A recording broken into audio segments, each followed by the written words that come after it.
Mag-report ka karon, Ma'am Cindy, ha? Yes, Doc. Okay. Sir David?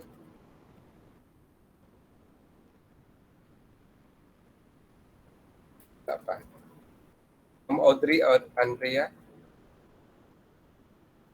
Morning, Doc. Morning, ma'am. Morning, ma'am. Ma'am Don Borja?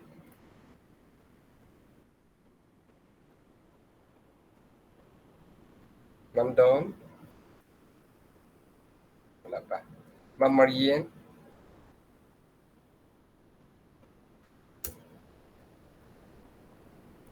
Ma'am Marien Dulay? Wala pa.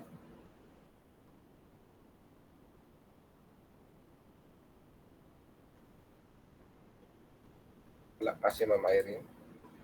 Ma'am Irish? I present ko, Doc. Irish Doc present. Thank you. Morning. Irene Irish. Ay, Irene ko, sir. Is that with present, ma'am? Si Irene. Irene, Irish okay. also Doc. Si Irene present. Saan si Ma'am Irish? Present Doc. Present. Hindi?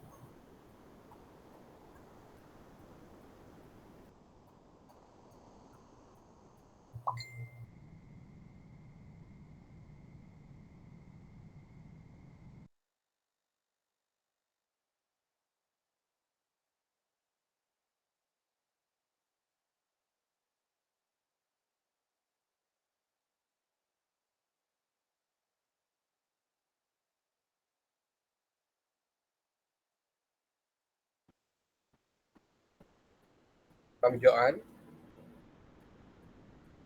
Ah. Sir, wala naman na si Sir Joel, no? Sir Joseph Aldwin? Sir Joseph. Okay. Present. We have Ma'am Joycel. Present, Doc. Thank you, ma'am. We have Ma'am Karen. Ma'am Karen? Wala.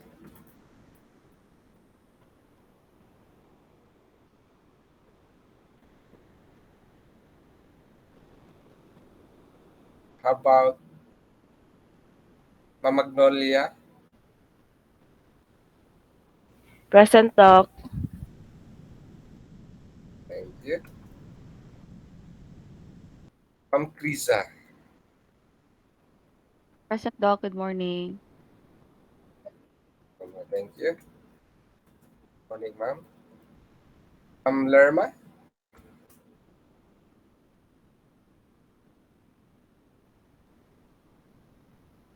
Ma'am Lerma Lazara.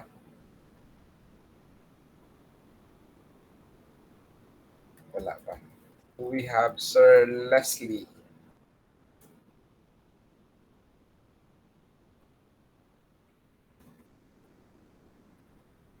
Tita Rose. Present, Doc. Present. Okay, thank you. Ma'am Madeline.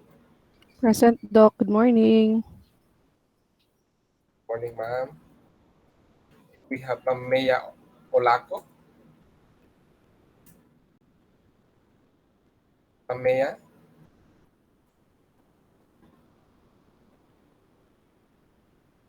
Tulo na yung consecutive absent, no? Asa na si Ma'am Resi, asa na si Ma'am Resi? Na?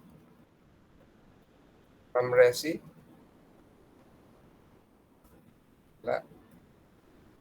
Ma'am Rona Jane. Sir, good morning, sir. Na-off na ko ang kwan, sir. Morning, ma'am. Racy to, sir. Na-off na ko. Jane. Si Resi?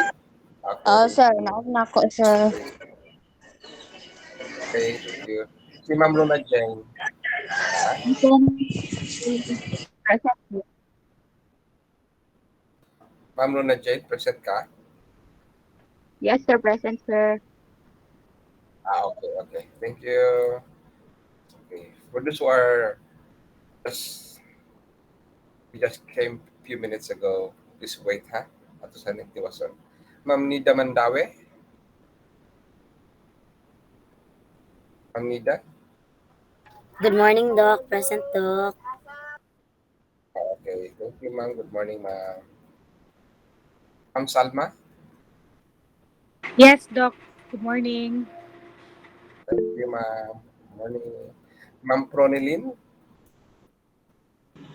Yes, Doc. Good Ma'am morning. Pronilin. Morning, ma'am. Yes, Thank Doc. you. Present. Ma'am Maria. Thank you, ma'am. Ma'am Maria Elena Adahar. Ma'am Adahar.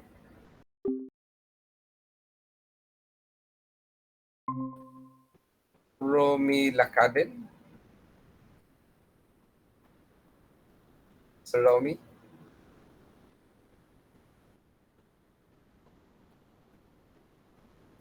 Okay, thank you, sir.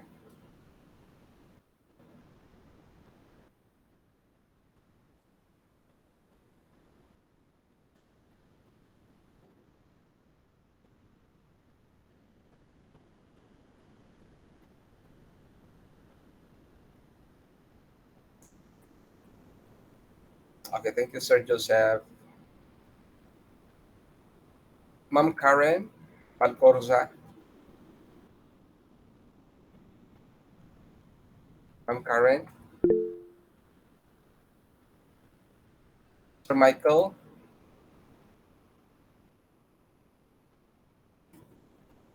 Sir Michael.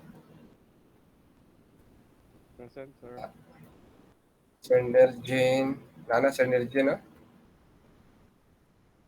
Wala pa. Sana ay just came. Kajot na. Sir Marvin.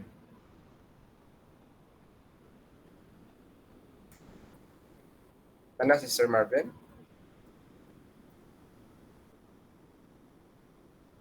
Ma'am Marian. Ma'am Marian.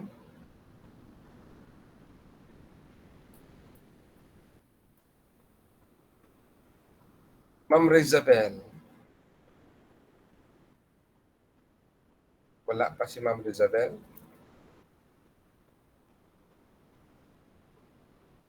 Ma'am Michelle.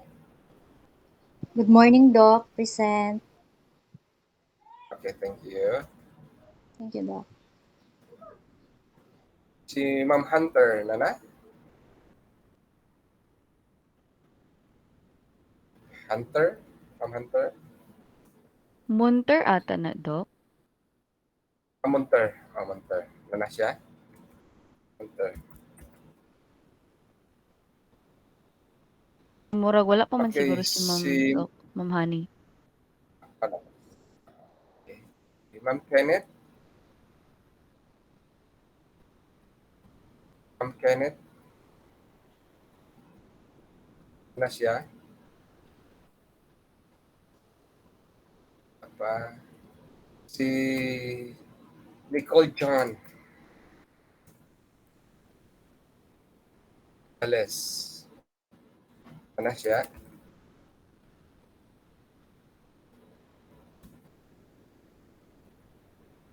Melo Jean Quintana.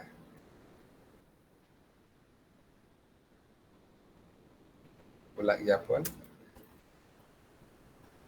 Sir Joseph Jacinto. Nagpanaton, nanghidmaton ako. Okay. Itong aya pa nag pop up isa to. Nana si Sir David, no? Adahar, sir.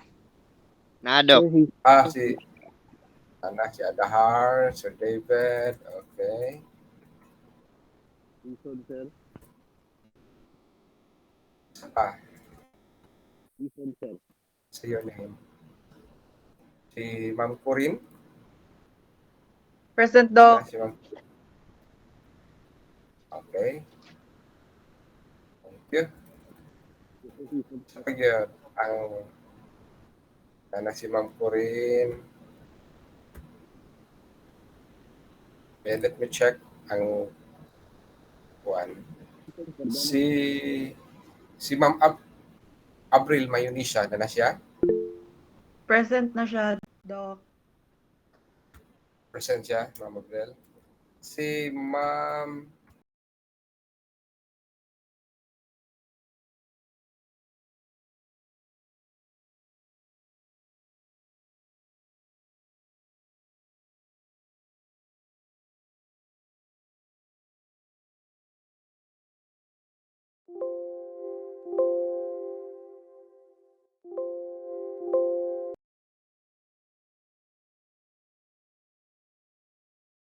now, I request the next reporter. Ma'am Sandy, are you ready now to present your topic? Hello, sir. Morning, sir. This is Sir Ben, sir. Oh, Sir Giselle. Okay, Sir Giselle. Thank you, sir. Thank you. Sir Giselle.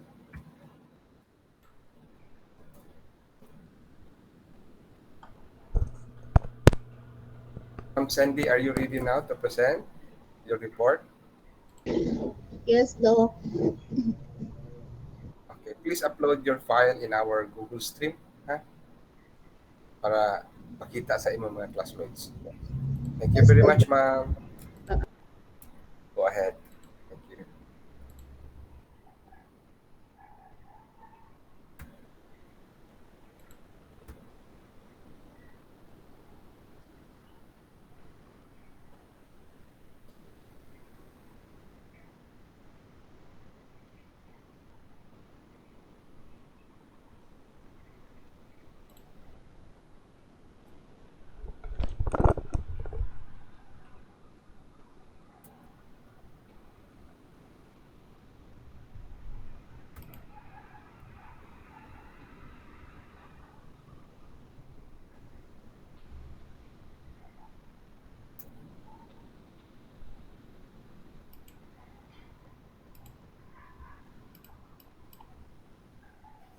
Hello, good morning everyone. Madunggan ko?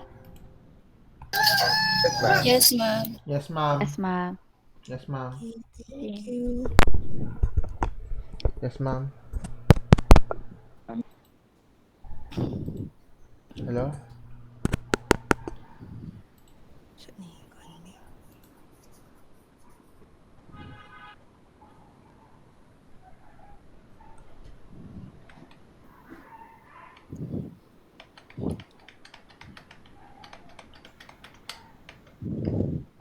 Good morning everyone. Good morning Sir Sir Junita. Welcome. So, Thank you. I am Cindy Agustin. So I am your reporter this morning. So before I start my report, I would like to ask everyone, na what comes to your mind when you hear Philippine Development Plan?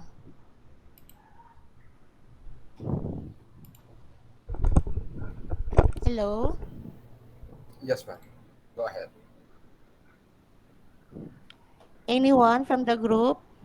Unsa man ang iyong maununaan if makadungog mo og Philippine Development Plan? Economic plan?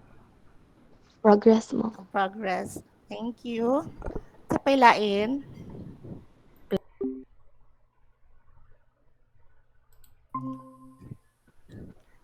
Economy. Yes, economy. Progress. So, tanan to siya, tama to siya. So, to connect all the words you answered, now let me show you a teaser video of the Philippine Development Plan of 2023 to 2028. So, this will give you a preview of what's to come and help establish the context for the information. I'll share it with you. So, here's the video.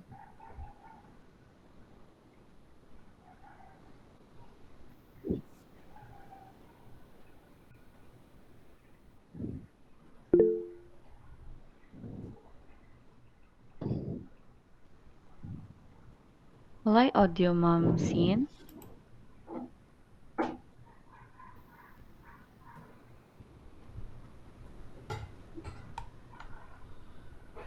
Madunggan ninyo? Wala siya audio, Walay ma'am. audio, ma'am Sin. Okay. Wait sayang. I know, kuha naman siya, wala man siya background music naman siya. So, at least naa siya ka ng mga font nga gikuan.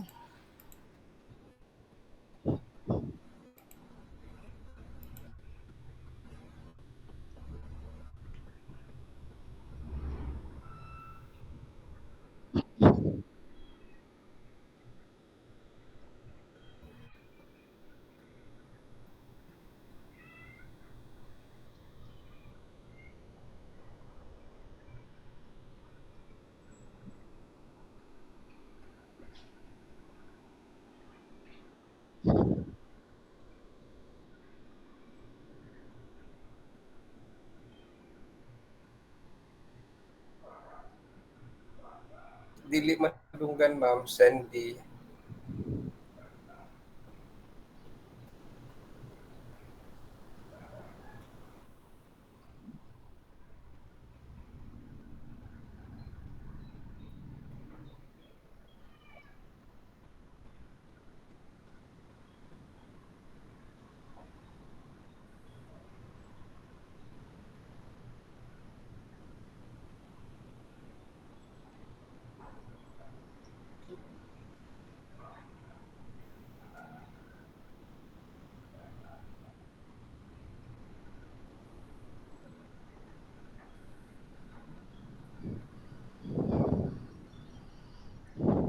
So that's it, the video. So the Philippine Development Plan 2023 to 2028, hereinafter PDP or the plan, no, serve as the country's overall blueprint in developing planning for the next 6 years. So it reflects the government's policies, strategies, programs, and legislative priorities in support of and consistent with President Ferdinand R. Marcos Jr.'s socioeconomic agenda.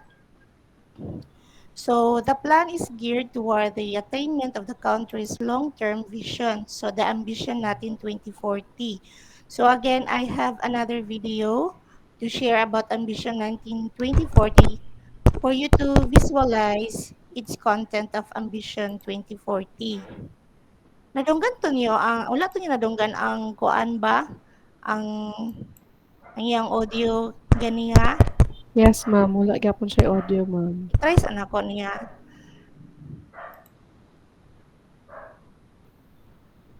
Naa? Wala Nadunggan gyapon ninyo? siya, ma'am Sin. Wala Wala, siya, ma'am ma'am. Sin. Sa mag-kuan lang ko sa YouTube, ah.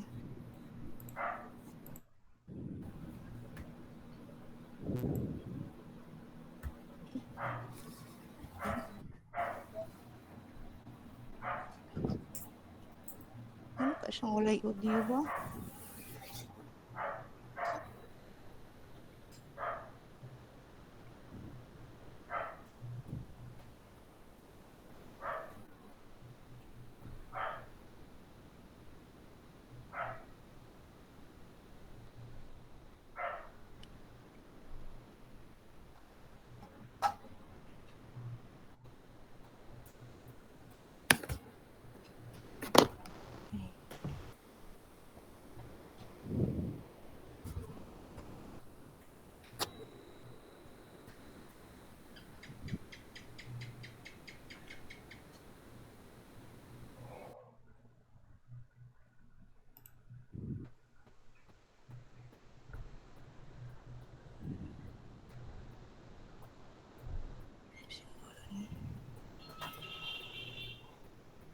Two minutes.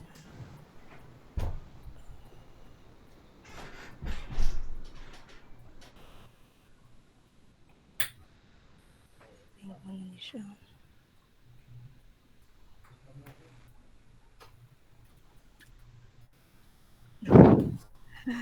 Wala na po na.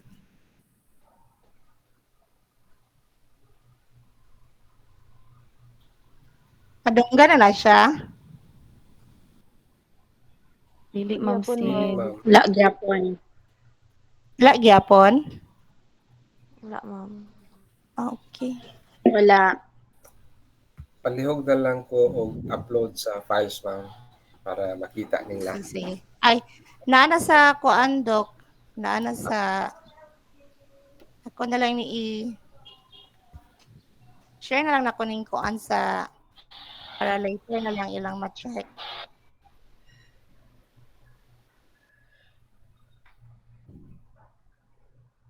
Ano siya ang kuan sa Ambition 2040. So the Ambition 2040, no, where all Filipinos are envisioned to enjoy strongly rooted and comfortable and secure lives. So through a whole of government and whole of society approach, no, the PDP was formulated in collaboration with the national government agencies, local government units, the private sector, stakeholders, groups, civil society, and development partners. So, what is the overall government overall goal of the PDP 2023 to 2028? So, Monisha, the PDP aims to reinvigorate job creation and accelerate poverty reduction by steering the Philippine economy back to its high growth trajectory and effect economic and social transformation for a prosperous, inclusive, and resilient society. So these are the goals and targets of the PDP. So for the next 6 years, no, the development agenda of the Philippines will be guided by these following headlines socio-economic targets. So first is to maintain annual economic growth rate between 6.0 to 7.0% in 2023 and between 6.5 to 8.0% from 2024 to 2028. So this to sustain high levels of growth is a necessary condition to meet the Ambition 19-2040. So the success of Ambition 19-2040 depends on sustained high growth rates. So long-term economic growth is essential to ensure that the Philippines will have a wealthy and secure future in the next 6 years. So next is to create more, better, and more to create more, better, and more resilient jobs. So by 2028, know that the unemployment rate shall be within 4.0 to 5.0%, and the percentage of wage and salary of workers in private establishment to total employed shall be within 53 to 55%. So according to the Department of Tourism, Undersecretary Cristina Frasco has initiated measures to bring back tourism jobs while actively promoting the Philippines as a destination fully ready to welcome returning travelers. So these efforts, Frasco said, this is aligned with the President Ferdinand Marcos Jr. 8-point socioeconomic agenda to fast track the country's recovery. So some 8,305 job vacancies in 157 establishments were opened for displaced tourism workers and new graduates during the DOT Department of Labor and Employment Initiative. So Philippine Tourism Job Fair, Trabaho, uh, Trabaho, Turismo, Asenso. So muna siya ang ilahang katuilang gikon nga kaning Department of Labor and Employment Initiative sa Philippine Tourism Job Fair. So, kung sa assessment pa, lahi ang HATS ilang meaning. So, I'm hired on the spot. So, according to uh, Bienvenido Laguesma, the Secretary of Department of Labor and Employment, PDP daw serves as the roadmap together with the sectors and employers and our development partners to be able to have a social transformation, to be able effective and to be able to realize social transformation. These plans result in quality jobs, inclusive growth, poverty reduction, operative and joint collaborative efforts from the government and all employment sectors. So the next is keep food and overall price low and stable. So the government want to make sure that everyone can buy the things they need like food and other important items. So they want to make sure that prices don't go up too much so that things stay affordable for everyone. So na-experience man nato ni atong previous katong sa sibuyas. So I think the government na apod sila gibuhat ato. I don't know kung tinuod ba to nga balita nga katong gipangtago to siya. But I hope unta nga dili na unta to siya mausab. So to do this, the government will work hard to keep prices from going up too much. So for example, they might try to make sure that farmers have the tools and resources they need to grow more food, so which can help prices down. So they might also make sure that businesses are not taking advantage of people by charging too much for things. So nagyapon to'y kato gyapon sa sibuyas no nga ang pagpalit sa mga supplier is barato, si supplier is ang pailang pagbaligya is mahal kaayo. So gaka-experience po nato ni sila sa during sa mga Christmas o kanang mga season bitaw nga mabantayan nato no nga alusa na ay gamahal nga mga prutas like example ang mangga. So ila po gyapon na yung ginabantayan pod. So the goal is to make sure that everyone can live a good life and have access to the things they need like food and other important items. So the next is to enforce fiscal discipline. So the government want to make sure that our country's growth is sustainable and that we are not spending too much. No, to do this, no, the government will gradually reduce the amount of money that the government is borrowing. So they might also try to find ways to bring in more money, like by encouraging more business to invest in our country. The goal is to make sure that our country is financially stable and can continue to grow and develop over time. So the next is transform the production sectors through innovation. So the Philippines wants to be one of the best countries in the world when it comes to being innovative and competitive. No, the government want to make sure that our businesses are doing well and that we are using the latest technology to make things better. So, for example, they might encourage businesses to come up with new ideas and products that can help people in our country and around the world. So they might also try to make sure that everyone has the access to the internet and other tools that can help us be more innovative. So the goal is to make sure that the Philippines is known for being a smart, innovative country that is always coming up with new ideas and ways to solve problems.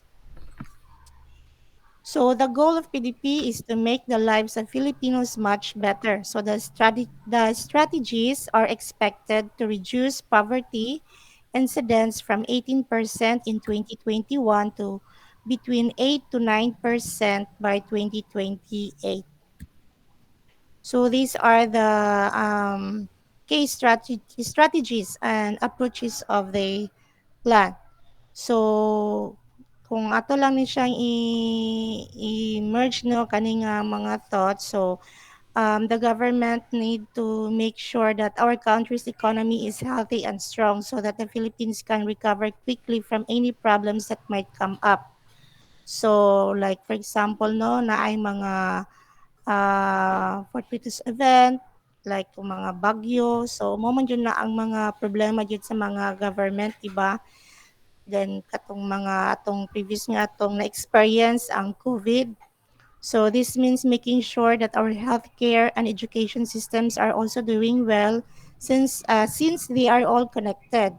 So everyone in our government and society needs to work together. So for example, we might make sure that our schools have enough resources to provide a good education to all students. They might also make sure that everyone has the access to good health care so that we can stay healthy and productive. The goal is to make sure that our country is strong and healthy both economically and socially. So the plan builds on tried and tested strategies and hard-won reforms while remaining mindful of emerging global and regional trends. So we have here the key transformation strategies for the economic or production sector. So modernize agriculture and agribusiness, revitalize industry, reinvigorate services. So first strategies modernize agriculture and agribusiness. So the government want to improve the way we grow and produce our food in the Philippines. So they might use new technology and farming techniques to make things more efficient. So the government might also encourage farmers to grow different types of crops so that we have more variety in our food. So the goal is to make sure that we have enough food for everyone in our country and that the food we produce is good quality. So according to George T. Barcelon, no, the president of the Philippine Chamber of Commerce and Industry, um, the government should work on attracting young people to go into agriculture. They should provide more technical schools, and agriculture nowadays is high tech with real information about the weather and the internet. So this will attract young people to get into agriculture, wherein we have many resources that by every year we add young Filipinos in the workforce. So use natural indulgence land and water to produce crops, and we need to add value by linking agriculture to industry. So daghan man dani sa ato ang mga school, no, murag naa man yata sa Bukidnon ang Bukidnon og Claveria mga agriculture nga mga kurso. Next strategies is the revitalize industry. So, as you can see, no, kamo lay basa ning kuan na kay taas na pod kayo ang kuan. So the servicification, no, I will give you the meaning the service of the servicification. So these are the services that are becoming more important in manufacturing activities. So in other words, no, servicification of manufacturing can be defined as the fact that manufacturing increasingly buys, produces, and sells services. Naa na ba mo'y nakit-an nga kanang kuan mga industry or mga businesses no nga ga-offer og kanang product gabaligya og product and then naapod sila yung mga services? Anyone? Naa ba mo'y Yes, nabantay? ma'am. Naa, for example, unsa inyong mga nakita? Uh, for for product and services, I can say, ma'am, is industry. Uh, naay business before nga ga-offer sila og mga machines at the same time sila ang ga-offer og machine and then sila ra paghapon ang tao ang ilahang tao ra gyapon nila ang murag ang service murag kanang for example kanang Troubleshooting or magbuhat oo, o inaana bitaw installation, murag oo, mag-installation, oo. oo. Mura inana, ma'am, Thank you, product and ma'am. services. Og ang industry pod mismo is sales and services. Oo. Thank you kay ma'am. So, daghan po na siya yung inana danino. So, I will give you example po, another example sa akong previous nga gitrabahoan, no, the Union Galva Steel Corporation. Located na siya sa Kugman. Actually, first is gapamaligya lang yun na o kanang atop. So of course, ang company is never gyud na sila guys stop og innovate, 'di ba? So nag-offer na pod sila og kanang free sukat. So if ever dili mo kabalo unsay sukat sa inyong atop, ang quantity, unsay ang kabag-ad, so pwede mo moadto dito sa ilang office, no, nga mag-inquire. And then sila mismo ang ilahang mga tao, ang mga kuan nila ang moadto jud sa inyong balay. But I don't know kung hangtod ba karon is nana gyapon ilang service. And then after that, of course, nag-innovate na pod sila. So they try to kanang kuan na pod sa delivery o installation. So kung magpalit na mo og atop dito, so wag na siya tanan, puwede na ning sila na ang mo-deliver o mo-install, pero kana siya naa gyud na siya'y bayad. And then ang ila pong gigarantisado pod ana is ever na ay mga problem or naay kanang magtulo ang inyong atop, if ever jud nga naay sayop sa pag-install, so ila jud na ang ilisan jud. So the government want to make sure that our country's businesses are doing well and using new ideas and technology to make things better. So to do this, no, the government might encourage businesses to work together and share ideas, and they might also try to use technology to improve the way things are made. So, for example, na they might encourage companies to use machines or other automated systems to make things faster and more efficiently. So, the goal is to make sure that our country's businesses are strong and can compete with other countries and around the world. So, companies use big data. So, karon daghan ang gid mga maskin gani mga small businesses gagamit na og mga data, no, So, na siya, I have here, no, the several benefits of using big data. And then, so, mo ni siya ang mga international companies nga gagamit og mga big data. So, kanang Facebook, Amazon, Google, mga Shopee, Lazada. So, tanan naka-online naman. So, mo nang gina-encourage jud ang mga companies na kanang makipag wag mo join bitaw sa mga technology, online businesses.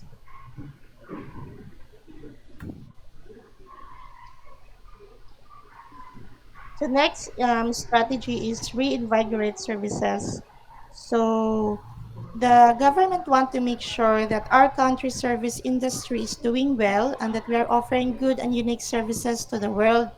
So the government work with businesses and other local government You want to entities learn? to improve the way they provide services, and they might also try to promote our country's tourist industry by showcasing what makes us unique. For example, they might encourage the use of new technology to make it easier for tourists to find information and book their trips. So the goal is to make sure that our country services are on the top, and that the people from around the world want to come here to experience them. So it's like being a good host to our visitors, where the government want to make sure they have a great time and go home with happy memories. So we have here the social and human development sector strategies. So this includes the following: to promote and improve lifelong learning and education, ensure food security and proper nutrition, boost health, strengthen the social protection system, establish livable communities, increase income earning ability of the workforce. So first is to promote and improve lifelong learning and education.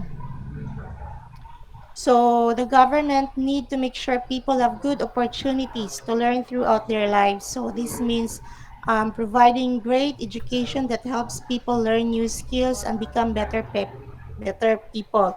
So for example, schools might offer classes that teach cooking or computer skills, no, or provide opportunities for students to learn leadership and teamwork. So another is mo ni siyang sa katong TISDA na ginahatag na katong mga bookkeeping, computer hardware, isa pa ng ilang mga welding naman to yung mga welding. So daghan gid kaayong mga program sa TESDA.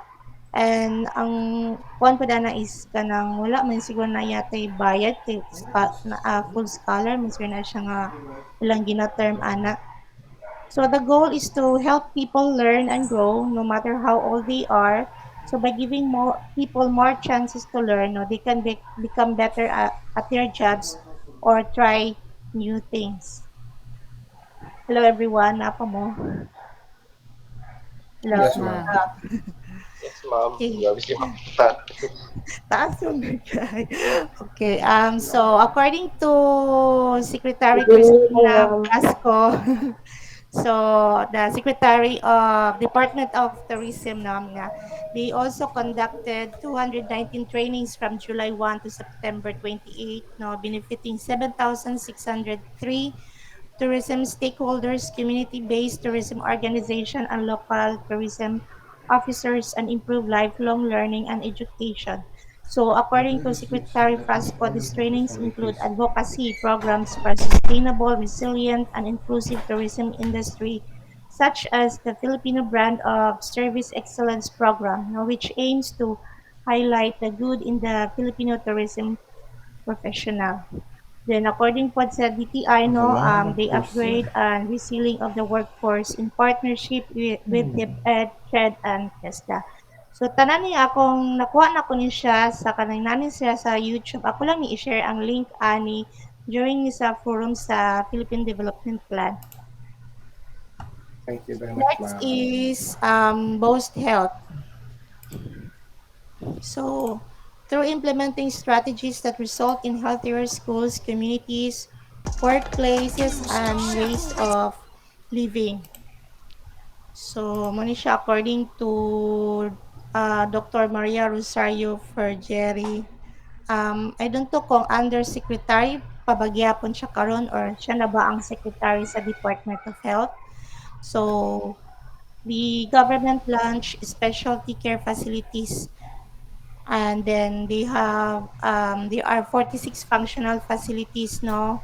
So these are the including heart specialty care centers, specialty care centers, and then the goal in this of the in this administration is 329 in the following years. So mag-build pagyapon mag ano ba magkuha na pod sila, basta ka na, comprising 81 billion pesos in investment.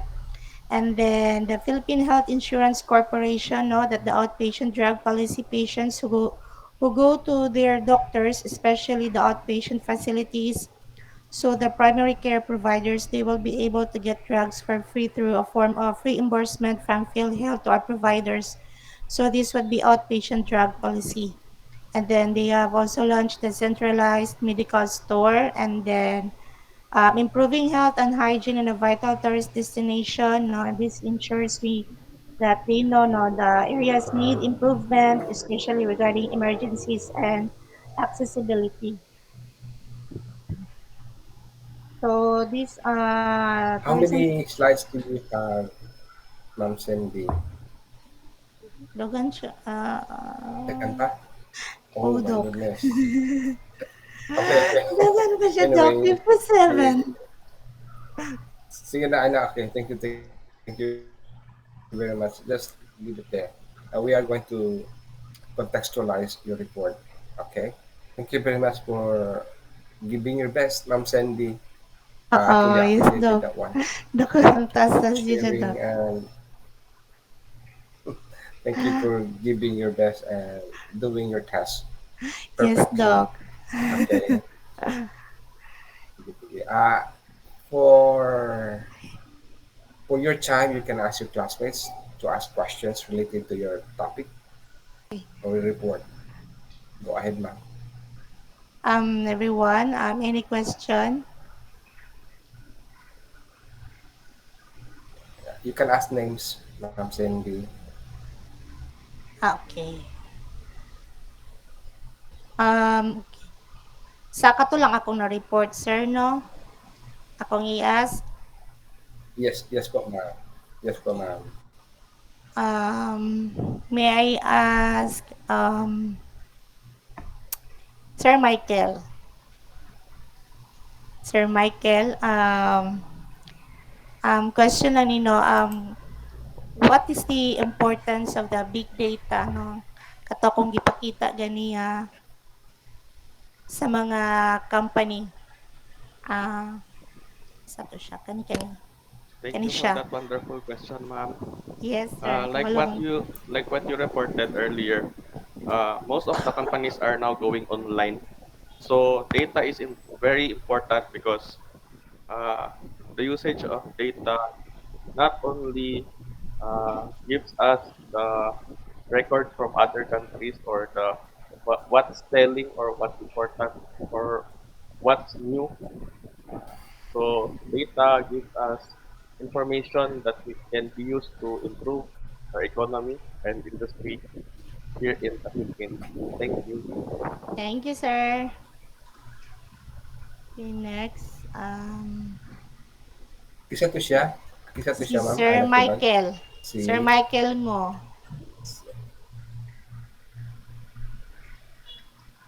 Okay, sige, sige. Michael. Okay, sige. Ako maghatag ko grade, ha? Thank you, ma'am. Thank you, sir. Okay. Okay. Okay na, sir, or magtawag pa kog lain? Yes, ma'am. Go ahead, ma'am. Go ahead. You can Okay, ask two more. two more. Okay. Can I ask,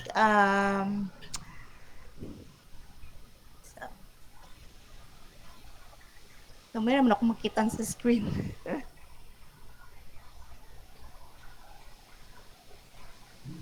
Ayan. Can I ask Ma'am Corinne? We can ask also about the modernization of agriculture. Okay. Ma'am Corinne, katong gingon ni Sir, no? What can you say about the modernization of the agriculture?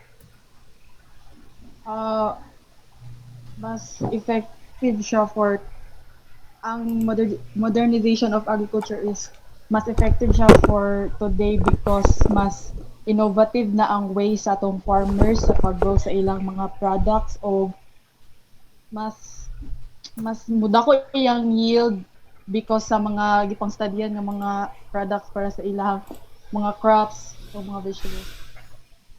Yes, O mas mas dili siya ma-destroy sa mga typhoons especially diri sa ato ang country. Ako kung na grasp adto nga topic ma'am. Okay, thank you, Thank Ma'am you, Ma'am Corinne. Pauline. Next is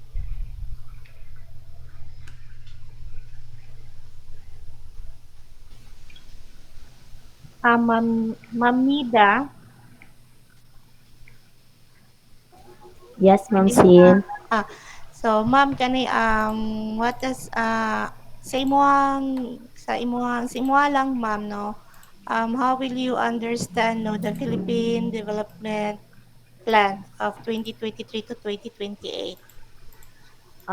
Well, ma'am, for me, based on my own understanding now on how you report earlier, for the overall goal of the government is, of course, to make the lives of the Filipinos, no, to be better. And these certain strategies that they created, dili siya ingon nga dili siya achievable diretso. It's a long process, but makita nimo nga it is sustainable. And hopefully, ma-achieve yun siya with the cooperation of everybody, not just by the government, but also with the people. Thank you. Thank you, Ma'am Nida. Thank you, Ma'am Nida. Okay, sir.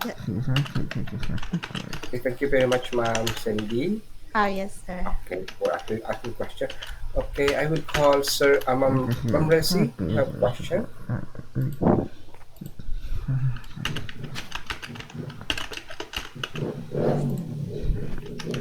Sir, natapulok ka, sir. Sorry, sir. Okay, sige.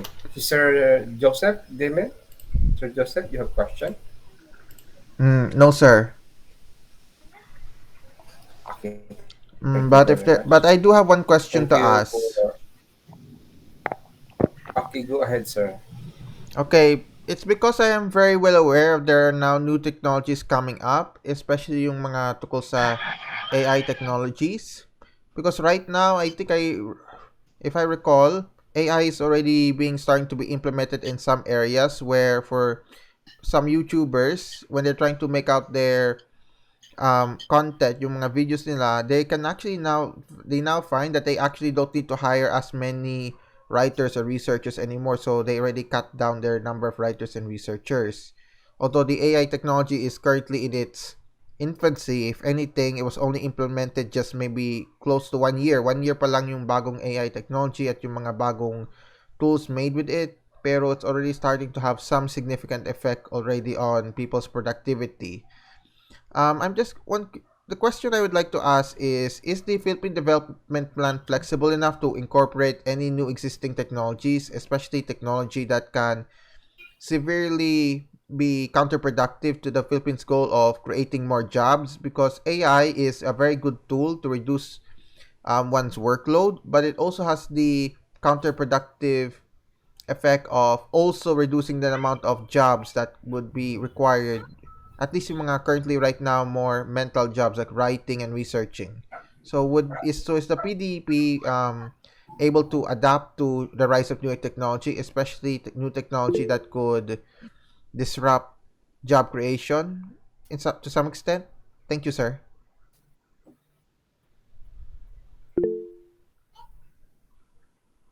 Sir Michael?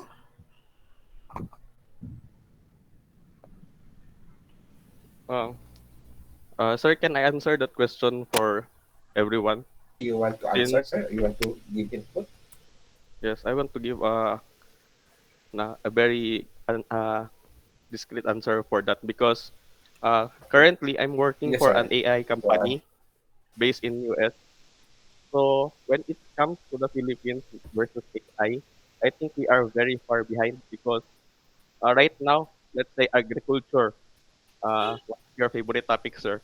My project this few months is uh, self-picking robots. So strawberries, blueberries, uh, crops. Robots are already doing the picking for the farm, not humans. My project before was self-driving cars. So Philippines is very far behind when it comes to AI technology. I think we are just starting with the chat GPT, the words, but in reality, there are already robots or manufacturing companies doing 100% robots and no human involved. So Philippines is, I think, uh, only at 1 to 10% currently when it comes to AI. Thank you very much, Sir Michael. Okay, I will give you points, Sir Michael.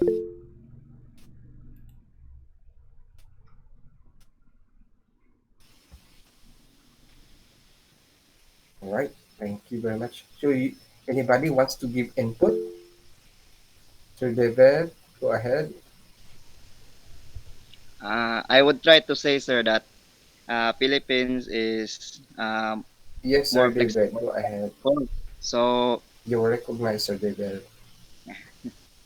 then, uh, Philippines is now adapting to technology, which is more focused on more productivity, uh,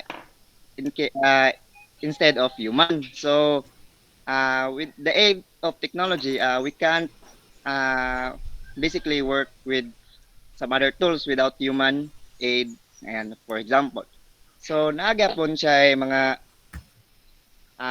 incompetence or disadvantages ang technology, sir, without human kay operate siya, but then dili niya masunod ang unsa gigusto sa tao, which is ang Philippines is naginahinay sa og sabot kung pwede ba niya i-apply like other countries kini siya. Kay ang ato is ga-focus mo ta og quality more on quantity, which is mo na ang gina-studyhan pa ni sa atong mga government officials kung pwede ba siya. Based na.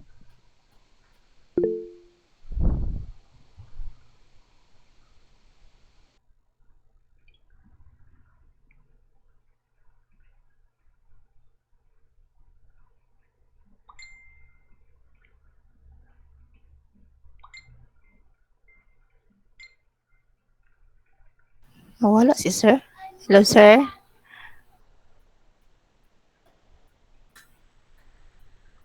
Sir Arnel.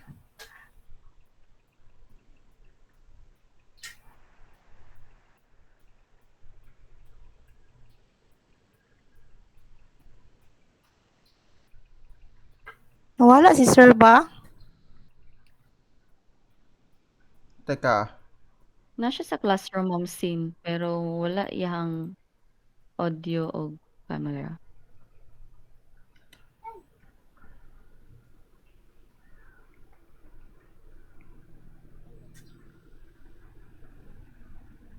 Ka-grade man gud siya. Sayang man gud kung naay kuan. Kasi nawala yung signal or ano ba? Ay, nakakuan. Ay, nawala na yun. Wait na lang tani, sir. English man siya, oh. Wait, tas wait. Katulak kay kung tutunlan jud ay salamat jud kayo ngayang gikuan. mhm. Teka, just some question lang sa iba. Pag-inom sa tubig nun, Sin. Sige, ma'am. Mhm. Okay. Go ahead.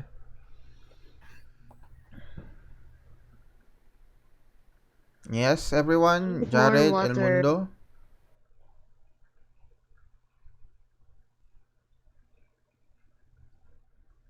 Actually, question lang ko lang sa iba. At least yung kay Sir Michael.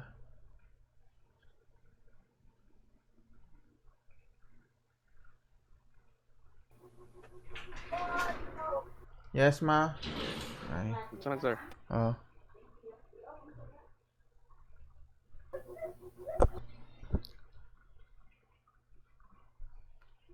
Wait, I actually have one more question to ask.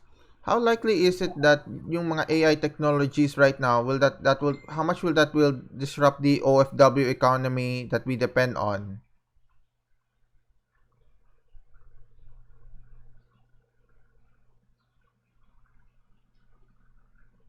I think it will not disrupt, sir, because AI is more likely. For example, OFW, when we say like working as cleaners, so I don't think AI or something. I think only AI will be used in terms of technology, but for other industry, I think AI will not be that useful as per my understanding.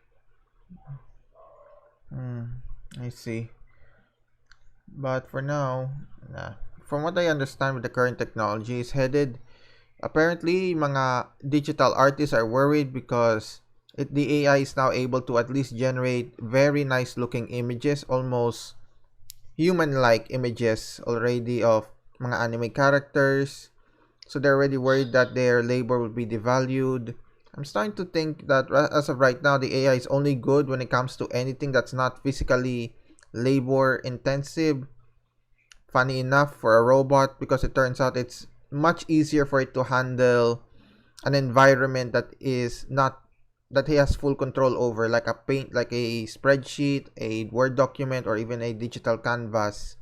Because the real world, well, it can get chaotic, especially when manipulating objects. Things can happen in the real world that makes it more disruptive for the robot to handle. That's why it's currently only doing a better job with basically white collar jobs, jobs that are more digital, like typing, writing, researching, and even art. But I think they're also heading to the next phase, which is, or at least trying to head to the next goal, which is to make the robot much better at physically laboring tasks like cleaning. Basically, a lot of the jobs that OFWs are currently employed at seaman, caregiver, etc. I can those are gonna be eventually be affected by automation, especially when the robots become good enough to work in the physical world.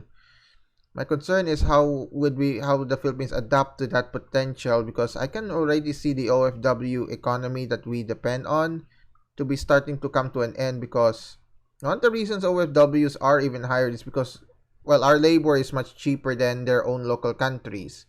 But what would happen when the robots start coming and they are even cheaper to have than the OFWs themselves? What's next for the Philippines then?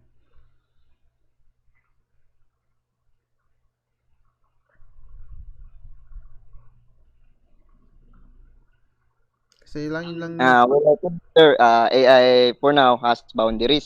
So if we allow them to take over our jobs, then I would say it will create a massive, huge impact to our economy itself. So if we stay in this situation that we have boundaries, AI has boundaries rather, we may prevent the cause of job loss, because for me, although although excuse, although today's world is much more like laziness is what we call this today.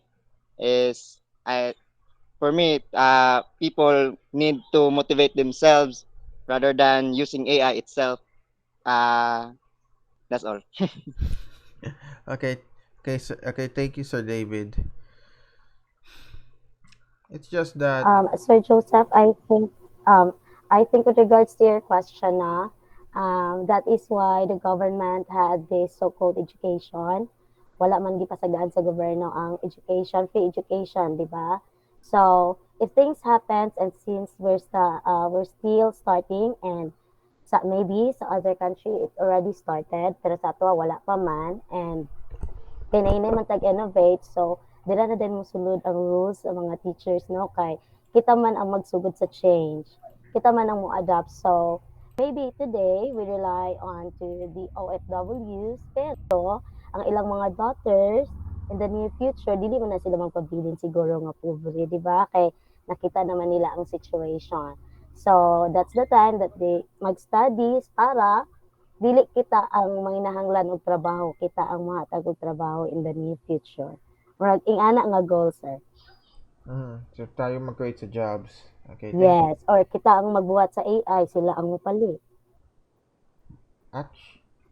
Okay, I sir, just would like to uh, I just would like to add on the with in terms of the Philippine Development Act because it actually can give us the relation on the promoting digital transformation, which emphasizes the need for digital transformation for the country. Kay need na ginato na siya. Those are including the adoption of emerging technologies such as the artificial and artificial intelligence technologies. So by providing those incentives and support for the companies to invest in the AI, our Philippine government will actually give us the idea to accelerate the adoption of technologies and promote those various sectors of the company or the economy itself, such as the modernization of agriculture, diba? Okay, we can be actually use alternative use of the planting those plants, and we can just support and provide a lot of you know products that would probably makuha na to siya, ma-export to siya to the other country. So it just give us idea na mahatagan taog adoption by using AI nga mapaspas ang atong production in terms of uh, adapting it. So I think that's it. Mo to ako, sir. okay. Thank you, Sir El Mundo.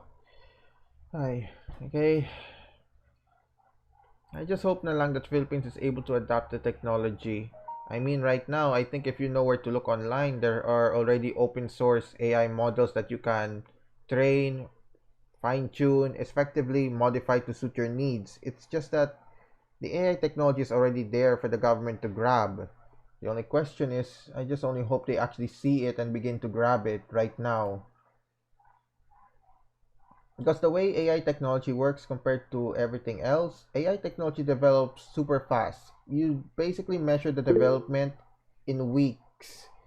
Essentially, new developments will keep appearing in weeks to the point that unless the government has any real plan, they will be completely surprised when they start noticing the AI. That's just a concern I have. I just only hope that they can act with this new emergent technology because this is so disruptive that I would dare say the Philippines' actions right now to concerning AI can literally decide whether or not we can finally become a first world country or not. But that's just my own view. Oh yeah, saan si Sir? Wala pa si Sir? Because we were just discussing here na lang with the lesson. Wala, sir. Wala pa siya kasulod. Gibalik pa rin ka, ma'am? Wala pa siya kasulod. Kayan kayo. Wala niya na dunggan ang mga discussion niya. Dagko ng grado. Oo.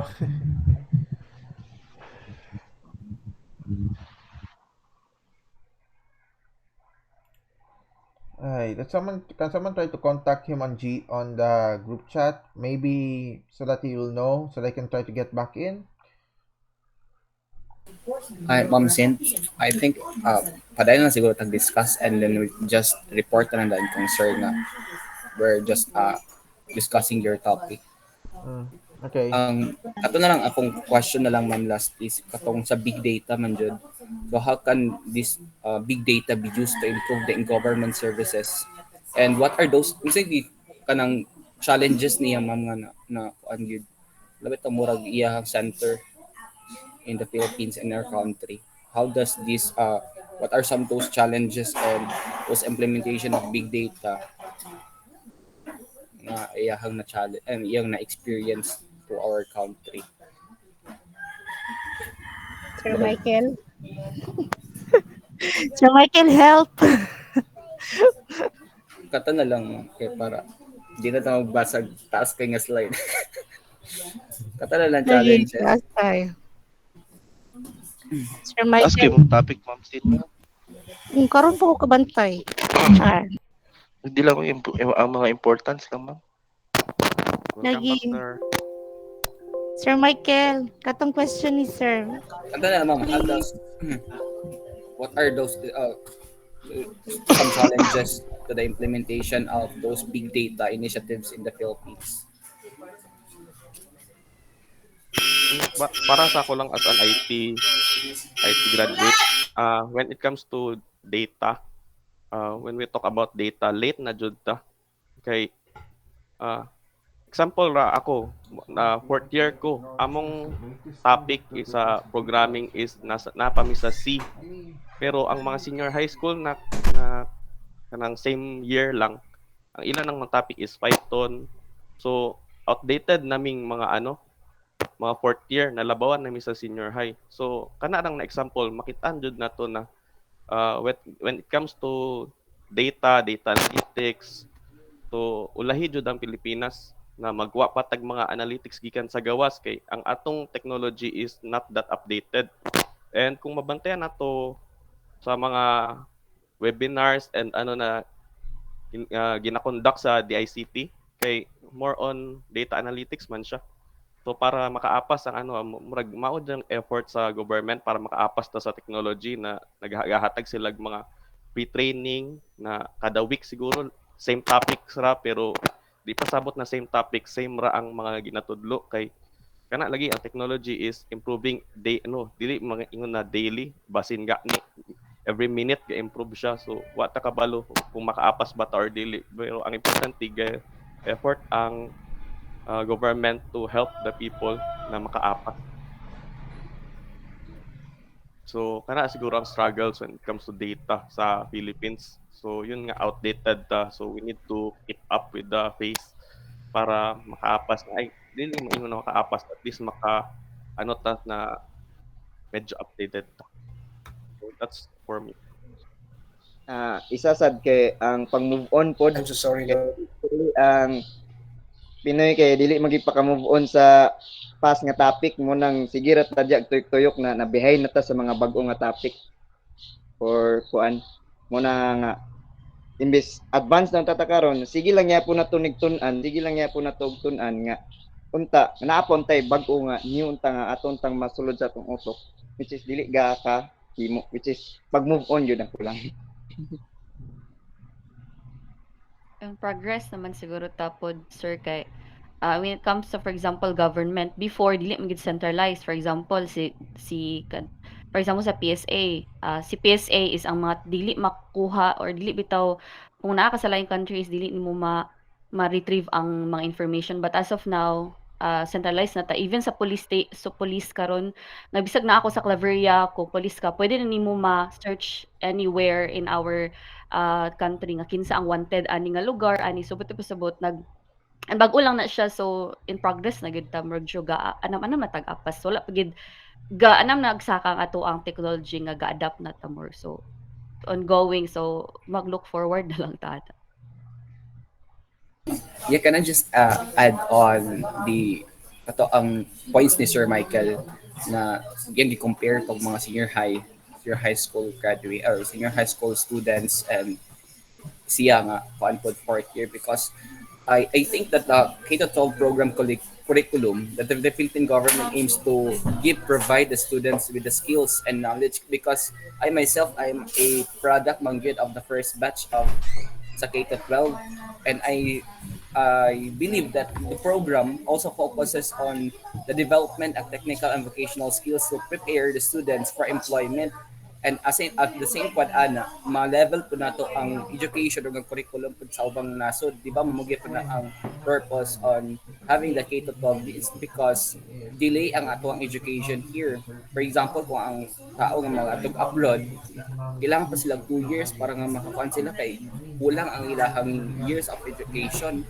And then for such reason, that K-12 program has also impact on the Philippine Development's Plan goal because it reduced the poverty and promoting social inclusion. Although dili pa kay karon nga ma-adapt ang mga some certain companies kay dili pa sila gadawat og mga senior high graduate lang, dapat college graduate gyud pero ang aim gid sa K-12 curriculum is just to give the idea nga pwede na makatrabaho bisag sa senior high school graduate.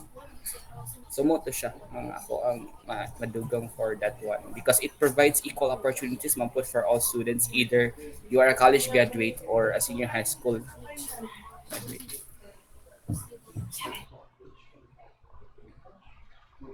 Thank you Pero kat kay very generalize much. I'm so sorry, no, I got disconnected. Thank you. Thank you. Sige pa na yun. You want to share?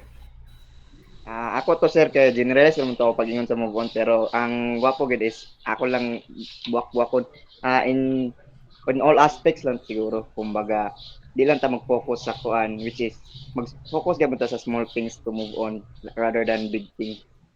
Okay, para mahinay-hinay na to ka-develop ang atong kuan. Okay, sure.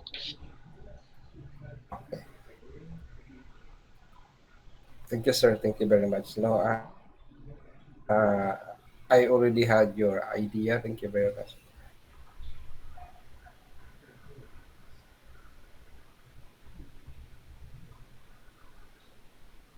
Okay, one thing I would like to share so that everyone will know about the proposal of our Senator Ruben Padilla. Proposal is to allow foreigners to own public property here in the Philippines.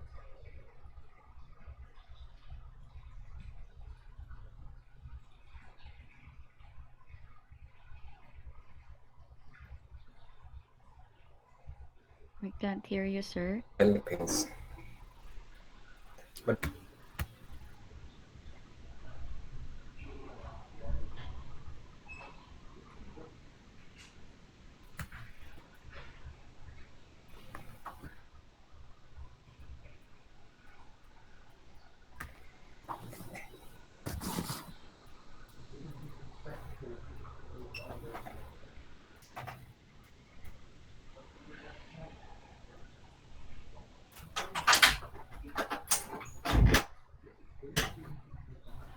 kasi internet dire boss, kusog. Ito mahinaya internet dire. Hmm.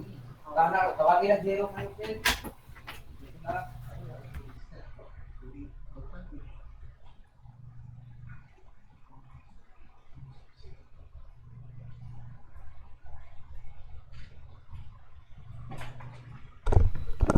Hello everyone, can you hear me? Yes, sir. Yes, Doc. Yes, sir. Yes, sir. So sorry ha, I'm so sorry. I am in the hotel and I have problems with my internet connection.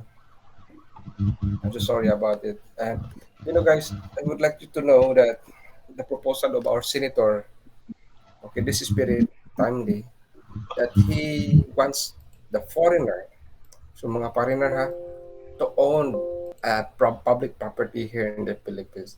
Now, I would like you to know there are pros and cons if we will have to allow the foreigners to own a land. And first is the positive side, there will be more foreigners would likely to come here in the Philippines and invest here in our country. And that would be a big advantage to our investments, to our economy.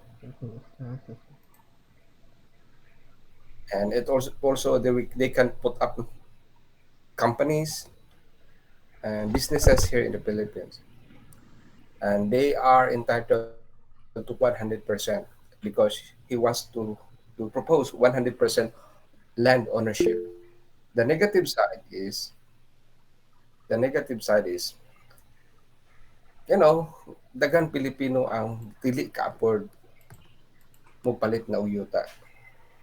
You look at Bohol, you look at Bohol, Boracay, in the present. Ang isda dito, you know, ang Bohol Island is a tourist destination. Ang ilang isda dito, ang presyo is murag naa sa laing nasod. So ang presyo sa ilang isda ito is mga times 5, times 10. So mga tag 600 to 500. So more likely, more Filipinos, more ordinary Filipinos cannot afford to own a land. Di ba? Dunggan ko ninyo. Yes, Doc. Wala. Yes, Doc. So, Yes, Doc. so I would like you to please share your ideas if you have on that very specific content. If we're gonna allow foreigners to own a land here in the Philippines, because they are going to change, they are going to no, to make some amendment in our curriculum. So, according guys sa uban, no, why are they very busy giving a chance to the foreigners to possibly own a land here in the Philippines? Why instead they are going to find ways that our Filipinos, our very own Filipinos, can first own a land? Nganong unahon na itong foreigners? Nganong dili ang mga Pilipino maka-own land? Okay. Okay, I would like you to please share your answer, share your ideas about that concern. Anybody wants to share? Yes, sir. I have an idea, Sir. sir. Yes, sir, Joseph. I think they're focusing on. Okay, I'll just give you my two takes. One is more positive take or more reasonable take. Is that okay? The first take would be that they're focusing on foreigners to get to own land in the Philippines than fellow Filipinos, because the foreigners will already have money to buy land in the Philippines compared to our fellow Filipinos who are poorer and will take many long years before most of them can even afford land in the Philippines. Add in the fact that land also appreciates in value, and it's a case of essentially the foreigners who already have the capacity to catch the land that is rising in value, and our fellow Filipinos who are just trying to who are still in a running chase towards the land that is continuously rising in price. But my second take, which is a lot more cynical, is that it could just be, I don't know, a scheme to essentially for money laundering into the Philippines, using land as money laundering, because that's already been the big concern now in those other more developed countries when they allow foreigners to own property in their country. Many of them are now looking to restrict foreign ownership of property in their own countries, because it has resulted in these foreigners using their property, using their land um as a giant money laundering scheme. It's reached to the point that their own people can no longer afford to buy homes. These are first world countries, and they're already reaching home ownership problems because the foreigners are laundering so much money into their properties that the values are rising to the point that it's already unbelievable for many of them to even own a home. They're a first world country, by the way, but the fact that they're already being worried now more worried about home ownership is ringing alarm bells amongst them, especially yung mga. Okay, this is nothing against Chinese, but it has to do with the fact that due to the CCP government's more authoritarian stance towards wealthy individuals, and rather to how it runs in general, many wealthy Chinese oftentimes transfer their money to mga first world countries and then put it into properties. Some of them oftentimes get their money illegally, so they're laundering it into their properties at the foreign countries, and in the process they raise the property values. That's essentially why that's become my concern now when it comes to foreign ownership of property in the Philippines. Because on one end, yes, it will bring the foreigners in, bring business in. Although most of our own fellow kababayan cannot even buy land in our own country. But at the same time, yes, that's actually a concern I notice in the other countries when they don't put proper safeguards on foreign ownership. The foreigners buy up property to the point that they start raising the price of property further, leaving the local people being unable to own even their own houses. and that's essentially my concern, is that I do hope the government actually, when they do allow foreigners to own land, own property in the Philippines, they actually they actually observe what happened to other countries, especially mga developed first world countries like Canada, and start taking measures to also regulate foreign ownership, to where they at least have to watch out for mga potential money laundering schemes that may be done. Because while yes, there are foreigners who would genuinely want to start businesses in the Philippines, some of them would also have intent. Some of them would just want to actually launder their money into the country, keep it away from authorities in their home country. That will be it, sir. Nak naputol yung wifi ni sir.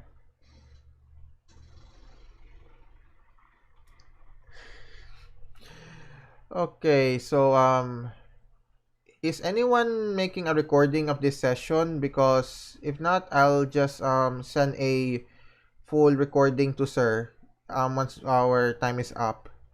Is that alright with you all? Kasi paputol yung wifi ni sir. It's up to you, sir.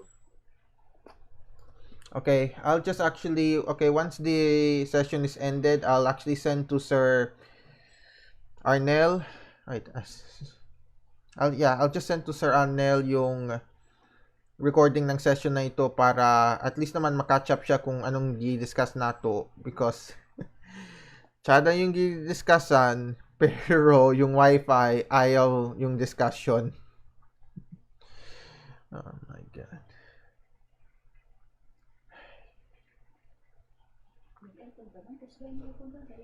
No, okay lang, ma.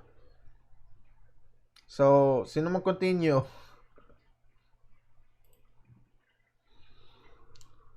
Oh yeah, ma, did you know?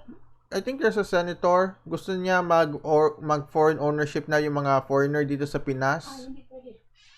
Kawawang Pinas. Bakit?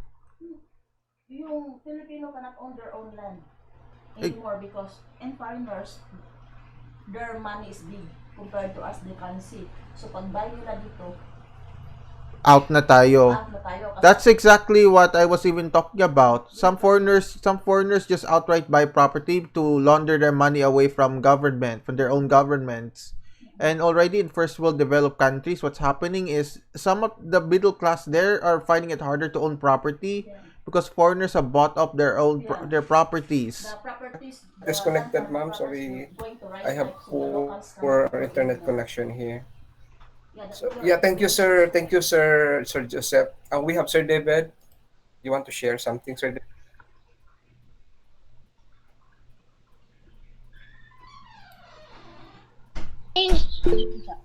Sir, kanang ako lang ikadugang atong kwan ni Sir Dimin. Okay magyapon ang foreign investors nga mag-own sa atong kwan, pero ato sang i-fix ang atong government nga mga rules, kumbaga naagid siya exemption, na siya mga kuan kanang boundaries kay in terms of kuan manggod maparya manggod ta sa mga rising countries like Singapore, Thailand, nga ang gaon na is kuan na siya, nahimo na siyang 80-20. Ang 80 is naana sa China, then ang 20 is mo na lang nabilin sa country, which is ang kuan manggod is ang exploitation manggod ang nagakahitabo karon sa kuan, which is more on like ang fast growing economy on the country itself, pero imong makuan nga dili kita ang nag-produce alone as Filipinos, but foreign investors.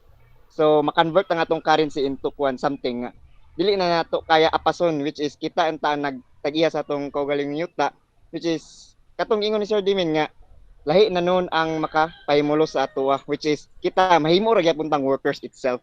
Dili ta makaingon nga maka-establish og business, but mahimo na nun taong workers na lang, kumbaga. Mo na may tabo gyud. I Disadvantage agree na with you, siya. sir. I agree with you.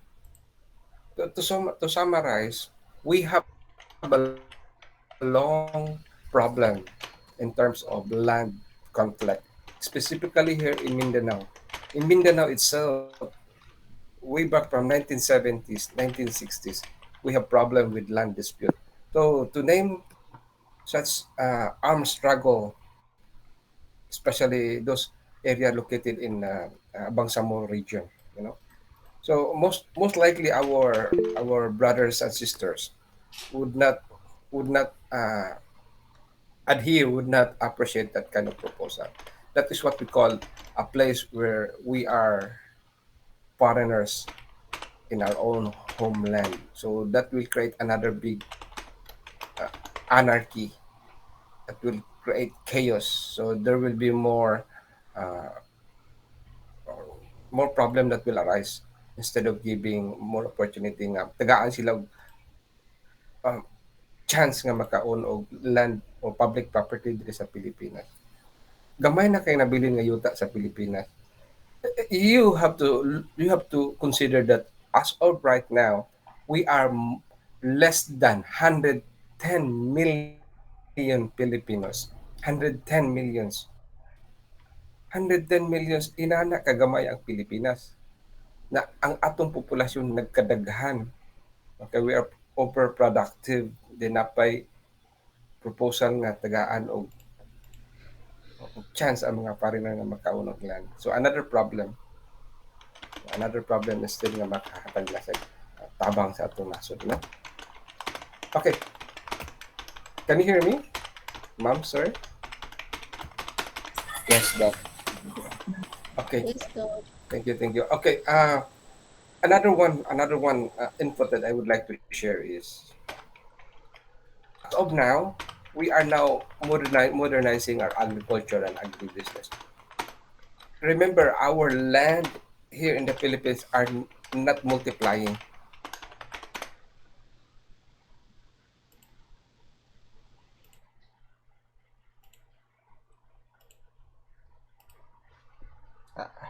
Especially here in Region 10. Region 10, Mindanao or Northern Mindanao. Kasayod ba mo nga ang inyong sweldo diri sa Mindanao compared dito if you are working in capital region, national capital region, sa national capital region, mas advantageous pa.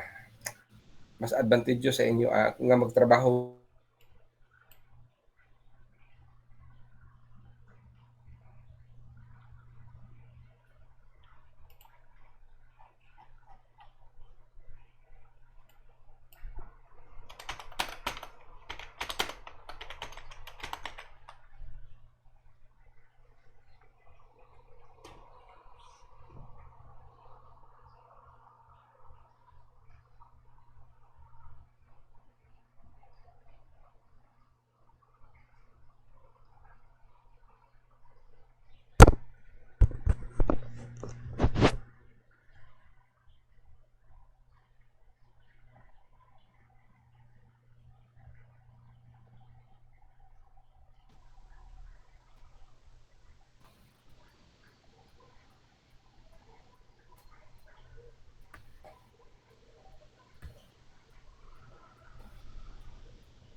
yes, thank you very much. Okay, so I would like to emphasize everyone that we have to protect our our piece of property. Atong proteksyonan ang atong gamay nga nasod. Number one is we are multiplying tremendously.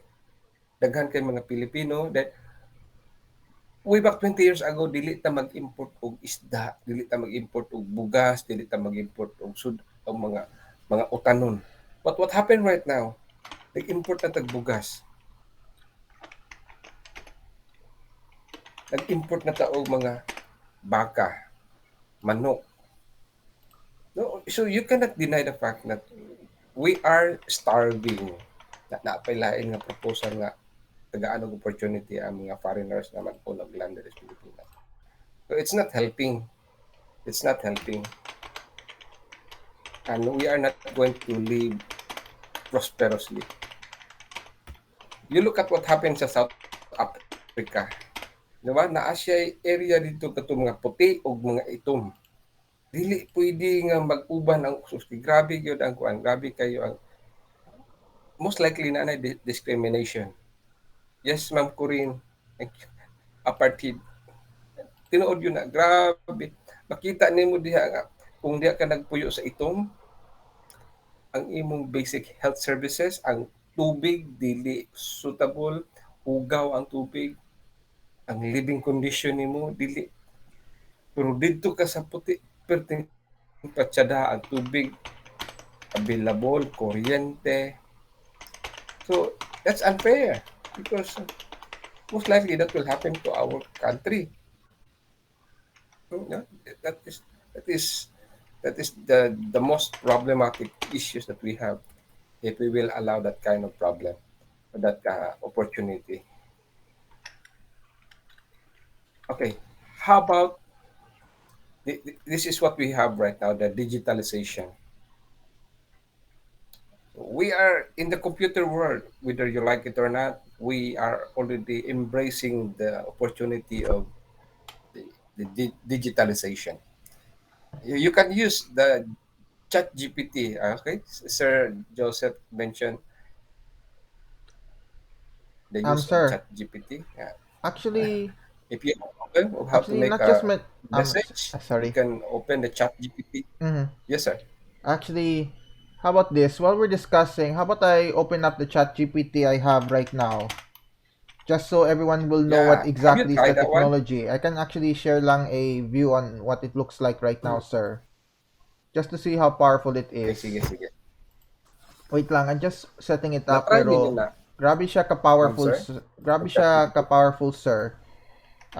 Here's something I should tell you about ChatGPT. Yung version ChatGPT na version 3.5, kung mag-take yan sa mga standardized tests, it will just only be part of the bottom 10%, or at least 10th rank out of 100. It will be at the bottom 10th rank. So it wasn't too amazing when it comes to answering mga tests, but it was good in creativity. But when if it were a human being that were to take our standardized test, they'll only be the bottom 10% of people. Pero yung bagong version na release nila sa ChatGPT, it's already capable of already reaching top 90%. It can already be part of the top 10% of these of our standardized exams. That's pati sa bar exam nila, and that's really amazing because it's like someone who took a test maybe a few years ago, standardized test, and they scored in all those tests the bottom 10%. Now later on naging top 10% na sila. Okay, here I'll just show you what it looks like. Yeah. Do you Thank see you, it right sir. now? Okay.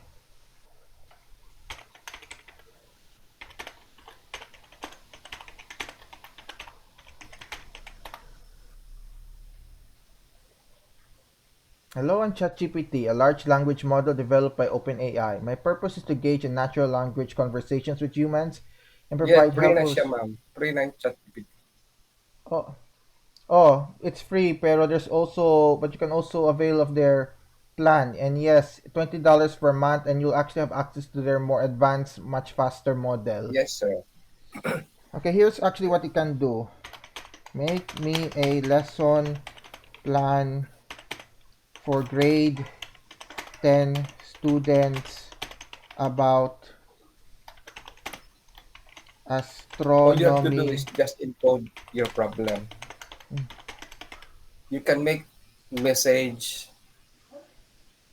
task questions, lesson plan. Yung mga teachers dito, how long did it take for you to make your lesson plan? Because here's a sample lesson plan from ChatGPT. Introduction to Astronomy, grade level 10th grade, objectives, materials, procedure, trying to create a That could division be of time. the downfall of the human being. Here's another. Write me a short story. Teka. Oh my. That's true. So kung naamoy research paper, thesis, dili na mo mabalaka. Dili ka mga advisor, sila na maghimo. Ang chat GPT na siya. Pero the problem is, dili lang dia ang problema. We do not know what will happen in the next future. after the introduction of ChatGPT because they will control you, all about you, including your life, including your identity information.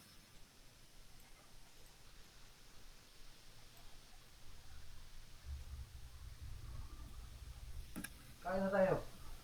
Wait. You can be a master's graduate in a matter of months tungod sa ChatGPT. You can be a doctor, you can be a writer Um, in a matter of 10 seconds. sir, I just have to tell you, I just have to set your expectations with current ChatGPT. Right now, this program here is considered by many to just simply be a baby. This is just a baby. The capabilities you everyone you saw, the ability to just make a sample lesson plan quickly, even a story outline quickly. All of these are just baby capabilities of ChatGPT. In fact, what I was even showing you was the capability of their older model, ChatGPT 3.5. They have their more latest model, ChatGPT 4. Okay, so I'm just gonna demonstrate to you a classic example they use to demonstrate the power of GPT-4. Teka, what I'm gonna be doing is that I'm gonna be asking it to write to summarize the plot of Cinderella, but every letter that's but every letter, but the first letter of every word is alphabetical from A to Z.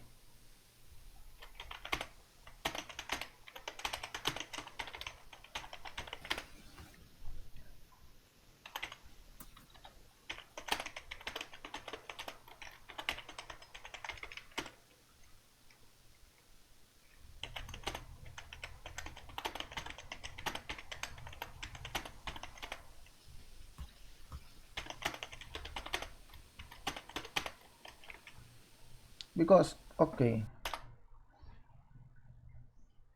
a beautiful Cinderella, deftly enduring family's grating hostility, ingeniously joins kingly ball, magical night, outstanding prince, quests realized, stepsister turmoil, unexpected vanishing, winsome, exquisite shoe, Xerox yonder zealous search ultimately reconnects destined lovers.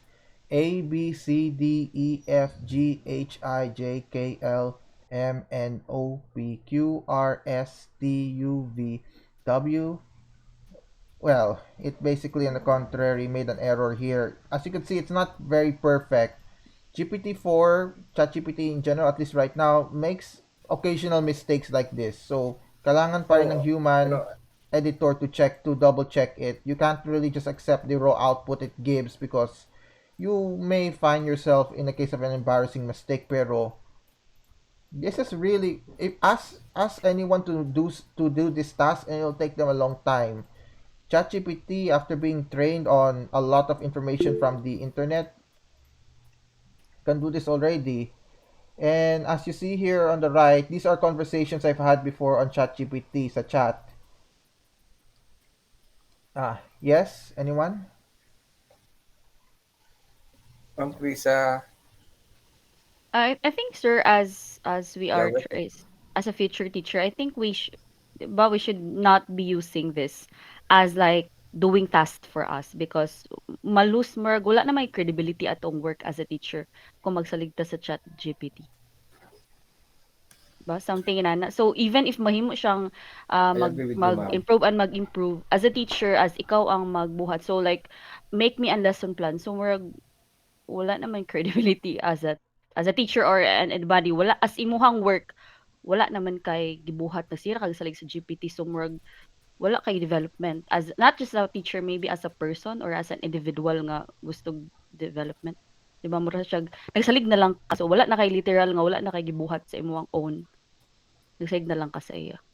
'Di ba? And we should this not be using this. Even if So, magsalig time will siya og come But that's that the will issue. happen, ma'am Um, Krisa. sorry. But that's the They issue. will take over our job. They will take over your high price job, your dream job. Ma'am, I would like to also add what you were talking about concerning ChatGPT. Yes, it would actually mean a stagnation of our skills as teachers because of how easily it can do our tasks and how it can shorten it so much. But at the same time, that's the thing, ma'am. You may, on the contrary, think we shouldn't be using it, but there'll be plenty of people who think it's okay to use it. And the moment there's a university that says it's okay for their teachers to use ChatGPT to assist them in reducing their workload, how do you compete with a school where the teachers can produce outputs and lesson plans far faster than you could ever do without the aid of this technology? And that's the dilemma of AI technology like ChatGPT. You don't use it. You are effectively consigning. You are automatically letting everyone else. You are automatically agreeing that you should be left behind.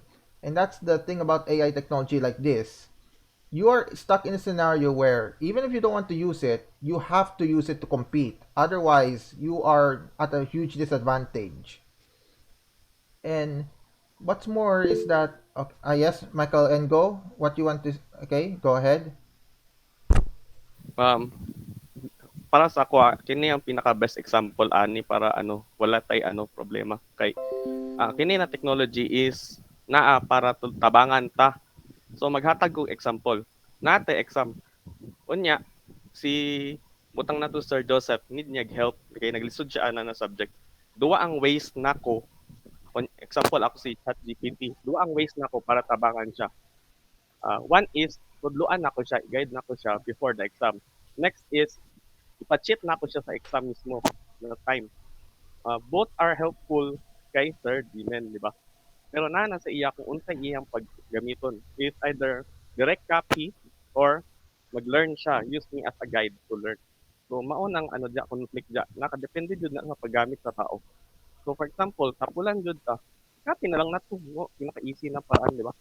Pero kung uh, gamiton nato siya sa real purpose niya which is to help us, we will use it as a guide lang. Dili nato siya i-copy and paste. So mao nang pinaka-best na example para ani na anang tawag conflict or something.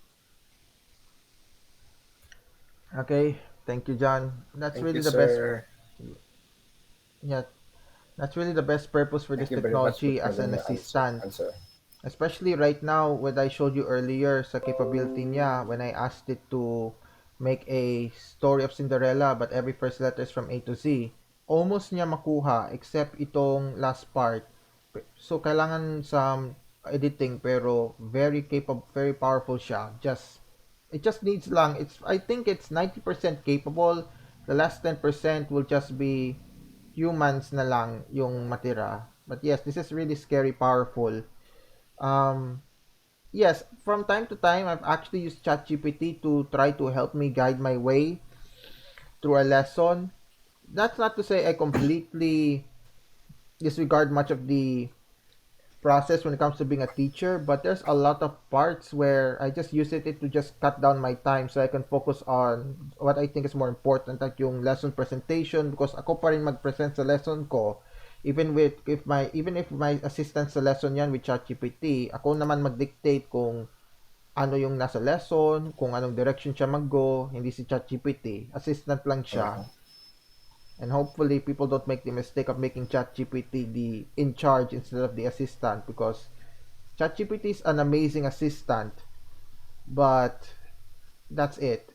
You put it on the you if you decide to make ChatGPT the master, you're gonna have problems. Oh yeah, right now I've been interested in some creative writing, especially, and also been deciding to make up some characters. So with ChatGPT, I've even asked it to make character sheets of characters I've had in mind, like itong character name sa Scarlet. Gibigay niya ako ng potential character sheet sa kanyang appearance, personality, skills, strengths, weaknesses, goals, relationships, at character arc. But the thing is, a lot of this was done by me just yesterday in one afternoon. I'm pretty sure anyone who was in creative writing will know it might take time to write a character sheet for a character. And I've already have created 4 character sheets for 4 characters already. And I'm someone who doesn't know much about creative writing anyways. I just asked ChatGPT to help me with that or try to provide something for me to work with. Of course, occasionally ChatGPT may suggest something that I don't agree with, so I try to guide it to something else like over here, mga abilities ng mga characters. Yung one of my characters is supposed to have super strength, not itong sixth sense ability where they're able to parang I think Spider-Man sense that they are able to feel danger coming. So I tried to remind it that my character has super strength instead. And then after that, it then inputted the correction, semblance, unrestrained strength, super strength. I even asked it to change the ability of one character because I wanted something else. So yes, this is quite very powerful. But for those who are supporters of ChatGPT, this is one example they try to present. People like me who never was officially trained in creative writing and wants to get their toes into it, just suddenly find the requirements to get into this creative process lowered drastically. It's in all honesty, it's just I've been playing around with ChatGPT for a while. Sometimes I use it for ideas on how to make a lesson plan. Other cases, I'm just using it for fun. Just for those creative ideas I had, I decide to see how it could be ironed out using ChatGPT. But yes, as you can see, very powerful siya. Very powerful. It's really a case where I've already heard some arguments from people, even online, that if you depend on this technology, you'll lose your skills because you're depending on it. But I feel like the best way to use it is to have knowledge on what is to just have a baseline knowledge on something, or at least a good idea on how to do something, and then you use ChatGPT to be your assistant. Because if from my experience with ChatGPT, I could at least tell you two things about it. One, it is very fast and can actually produce surprising outputs if you know exactly what to tell it. Because that's the thing about ChatGPT, as I've learned. You can actually make almost anything with ChatGPT if you know exactly how to word it. Like, make me a table listing the presidents of the Philippines latest. Oh,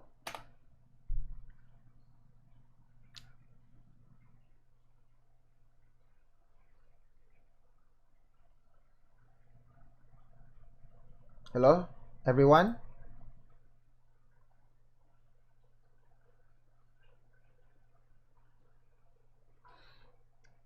That's the thing. What in terms of what you can do with ChatGPT, ang limitation lang is what you can actually think about asking ChatGPT. Now, I'm pretty certain the output ChatGPT gives, there may be some error, but yes, this is such a huge cut down for a lot of people. Hmm.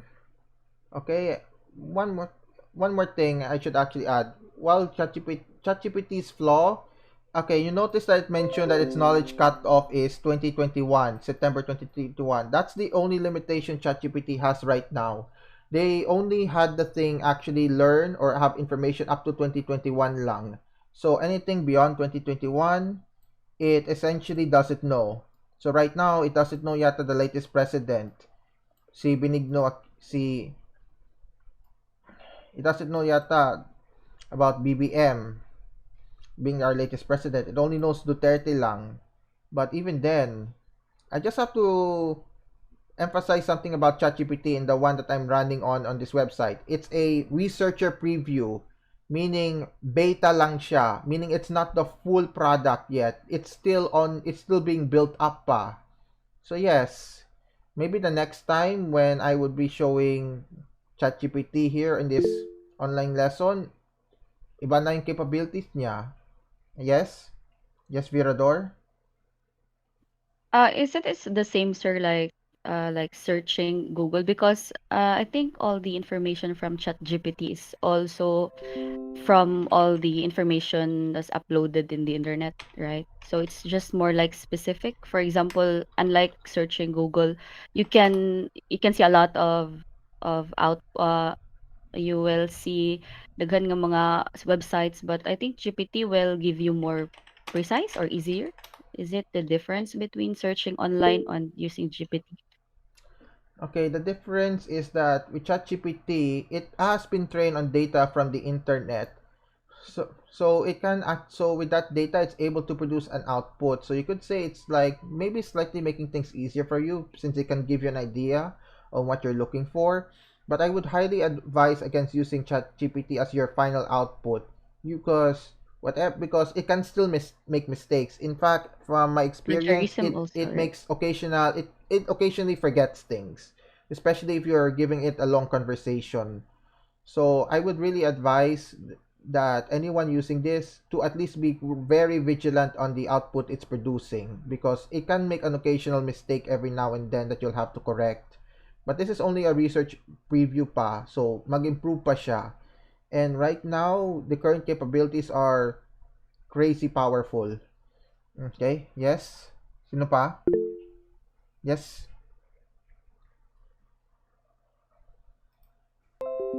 Hello, Sir Demen. Mm-hmm. I've been using this chat GPT from the time that you introduced us.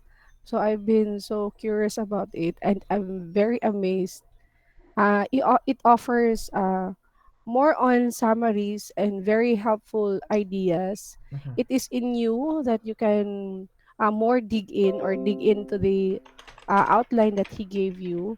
Uh, Actually, mura gid siya imo ra siyang decision if you follow the whole idea that the chat GPT will give you or it's your kuan gapon decision to make it kanang more reliable sources.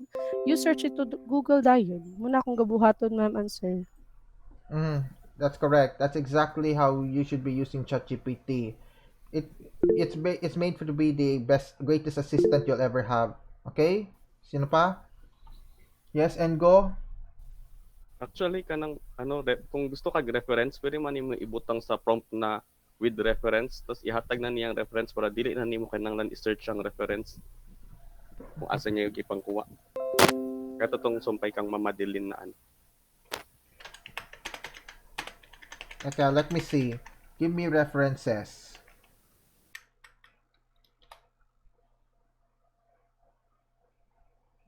Official Gazette of the Republic of the Philippines. URL. Wikipedia. List of presidents. URL. Like this, sir? Oo. Diba? So dili na nimo kinahanglan i-search isa-isa kung asan niya gikuha ang ano. Especially kung gamiton nato siya sa research or sa ano. ah Medyo tricky lang jud na siya sa prompt. Kanang atong gipangmutang dia ng key term ano is prompt. Prompt So, murag, engineering, sir?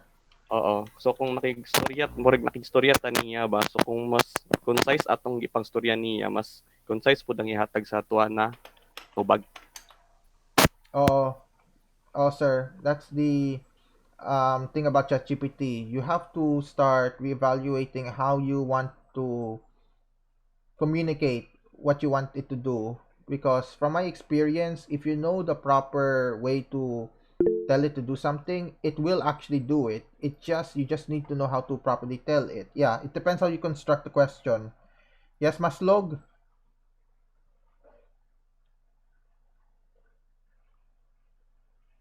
I think sir kanang kuan lang na siya katon naingon na ni Sir Michael nga tricky gid siya. Ang way gid siya para mahatag niya ang imong gusto gid is through talking gid sa iya kung unsa gid imong gusto, which is i-centralize lang nimo ang imong topic to it para iyang mahatag kung unsa gid imong ganahan nga answer para ma-kuan pud nimo siya. Although limited man yung resources kay kuan man di naman kay na siya ga run through system Mm-hmm. kaayo, which is mo mong good na.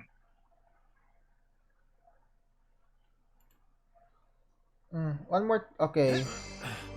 I think this is about as far as ay, hindi ko napansin kung nawala si Doc. Anyways, I think this is about as Ipulihan na far nila as sir. I will show with ChatGPT's power. The version I'm using, everyone, Pulihan is naman gud nimo sir. okay. Sorry. Okay, the model I'm using is yung Wala na latest. si Doc. Sir Dimen, Yeah. I think it's it's okay na siya nga you have to use the chat GPT which actually give us the idea nga matabang di siya sa to. Okay. Can we just proceed na to another reporter? Kaya basi na prepare sir ba? Sorry. And Sir Janetta is not around naman po do. Okay. It's Okay. okay na po to. Thank you for sharing your thoughts on the chat GPT. It actually give us a makatabang din siya sa mga. Okay. Let's just Sorry. wait for Sir. Kay murag natambunan di si Sir ganiya. Kay murag wala lagi siya katingog. I'll just send the recording of this to sir so that he can view it later kasi medyo I could see that his hotel Wi-Fi is fighting him and saying no lesson. Okay, you're welcome. And just note lang the model I Yeah, was thank you Sir using. Demon. Okay. Just note lang that the ChatGPT Thank I you, was Sir showing you. Jimen. Okay. Okay, continue na.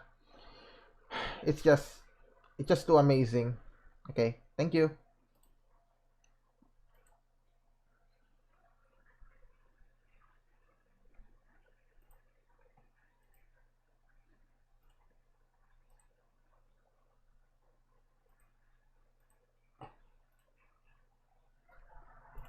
Sino yung next? Good morning, sir. After Ma'am Cindy, we are the next reporter. We're a group reporter composed of 8. I don't know if masigo pa ba mi for an hour or mag-wait pa mi kang Doc Heneta to continue. Hmm. Anong decision ng iba? Kung continue or wait na lang kay Doc? Right now, I am actually currently recording the entire session. So my plan is to send this to Doc once we are done. At least yung a YouTube link to this video so that you can see it. So ano everyone? Continue or wait ka lang kay Doc? Can anyone contact Doc Heneta if we will continue or not? Mm-hmm.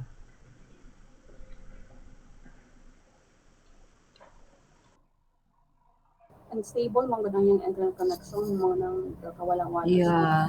Mm-hmm. And then Unstable. since I don't know if we will continue because unsaon na mo pag-continue if wala siya, how can he grade us on Mm-hmm. our report? Oo. Ay, Ma'am Cheryl. Na, mo contact ni Sir, di ba ma'am? Si Doc. Yes, sir. Sige, try na ko tawagan sir ha for a while. Sige, Thank salamat you, po. Ma'am Cheryl.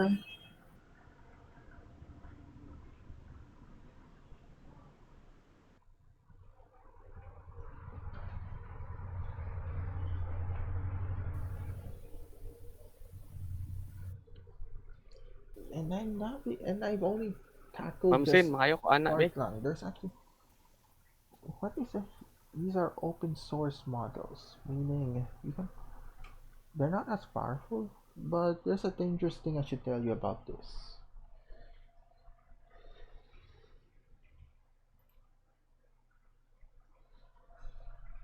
Dili makontak si Doc.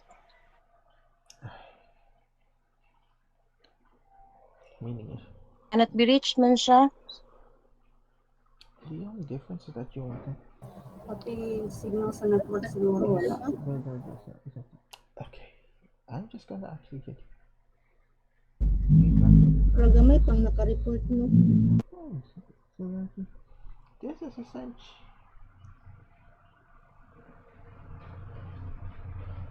Driver cannot be reached. Please try again later.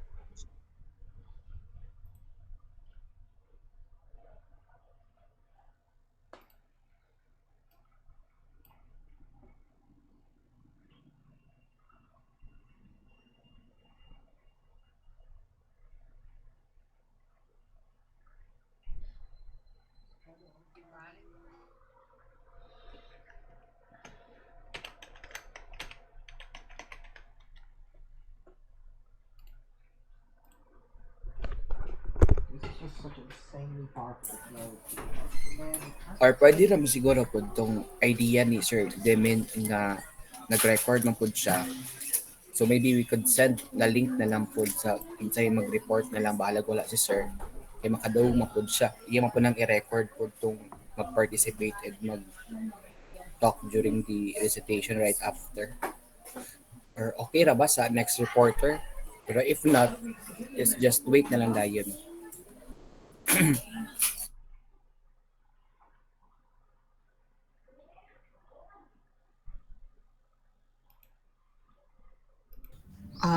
Sir Jared, 8 man jud mi. Wait lang. Kinsay ko mo vote o mo go or not?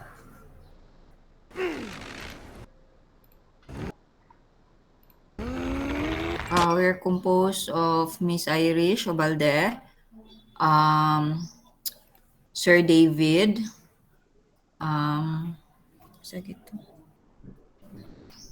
Ma'am Ivy, Ma'am Irene, Ma'am Dawn, Ma'am Janeline, and Ma'am Marian. Yes, we have 111 slides.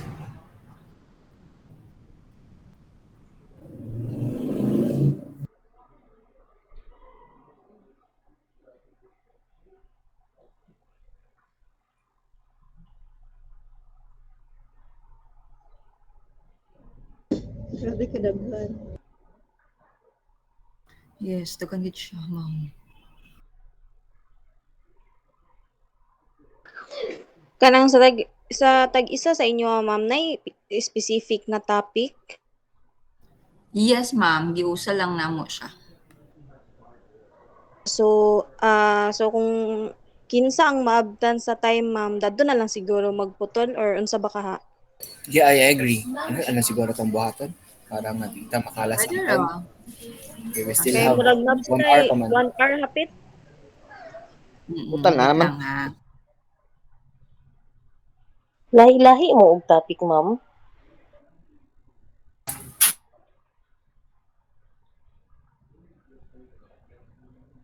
17 goals, ma'am. Yes, ma'am. Nailay mi Okay topic. para.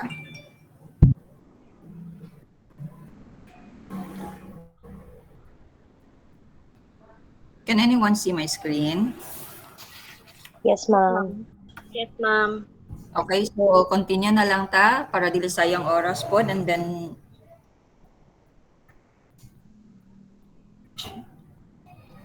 nay nag-record. Sir Dimen, ma'am. Pagkaon para ba Okay, siya so basta wala siya nakakuan. lagi. Just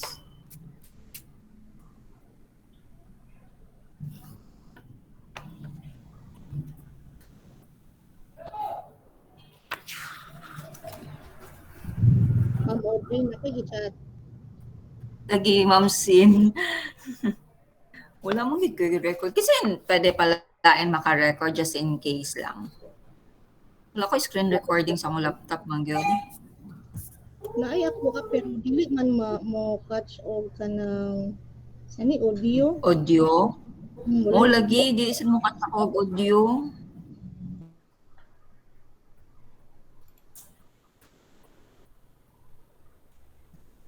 Wala pud ko kasuway ana. Manuman Na si Sir Demin, so I can ask. Nagkaon daw, ma'am. murag nagkaon pa siya.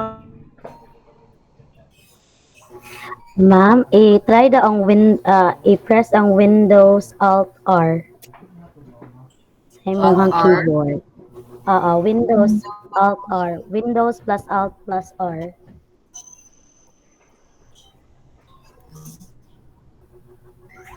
Windows Alt R. Wala igat ko nga, ma'am.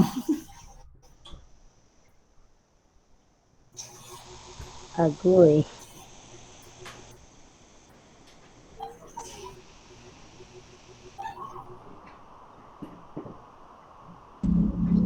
Nay nagawa ako ma'am pero dili ko sure kung mao ba ni. Wadya dito nga. Gamay gamay siya nga record, murag recorder ma'am, nasa kilid. Ato nga. Clear that you have to do your effort. It's just there to help you be your perfect assistant.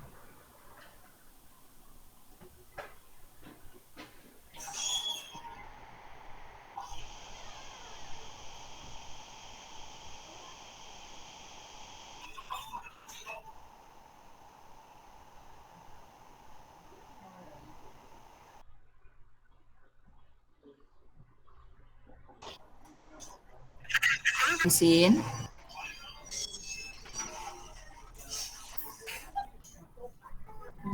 Ako sa i-try kung madunggan man ako ang Yes. audio. Yes, ma'am. Since ako to siya, katay mong gisend.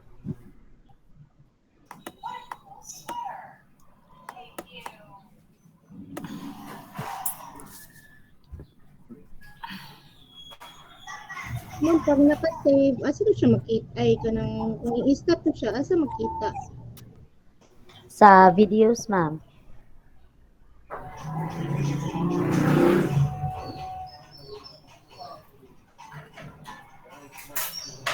Okay na Dre, nag-record si Ma'am Katrina Dre. Okay siya, makakuan po siya og audio, Ma'am Kat. Maka-record kag audio.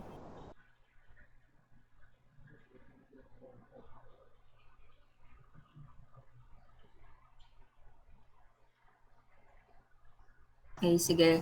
So ma'am, kung maka-record kayo, kan send na lang. Pwede ko mamalihog ma'am, if favor lang, makasan isan name mo kang dokeneta.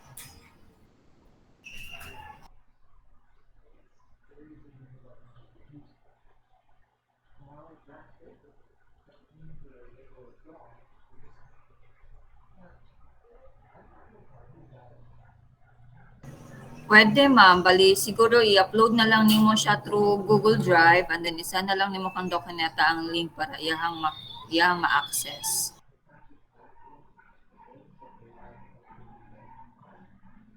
Okay, so continue na lang ta na.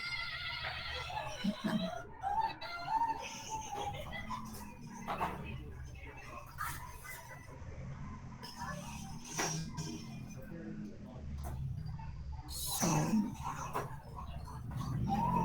sorry guys, di lang ko mag-open cam ha, kaya medyo unstable akong internet.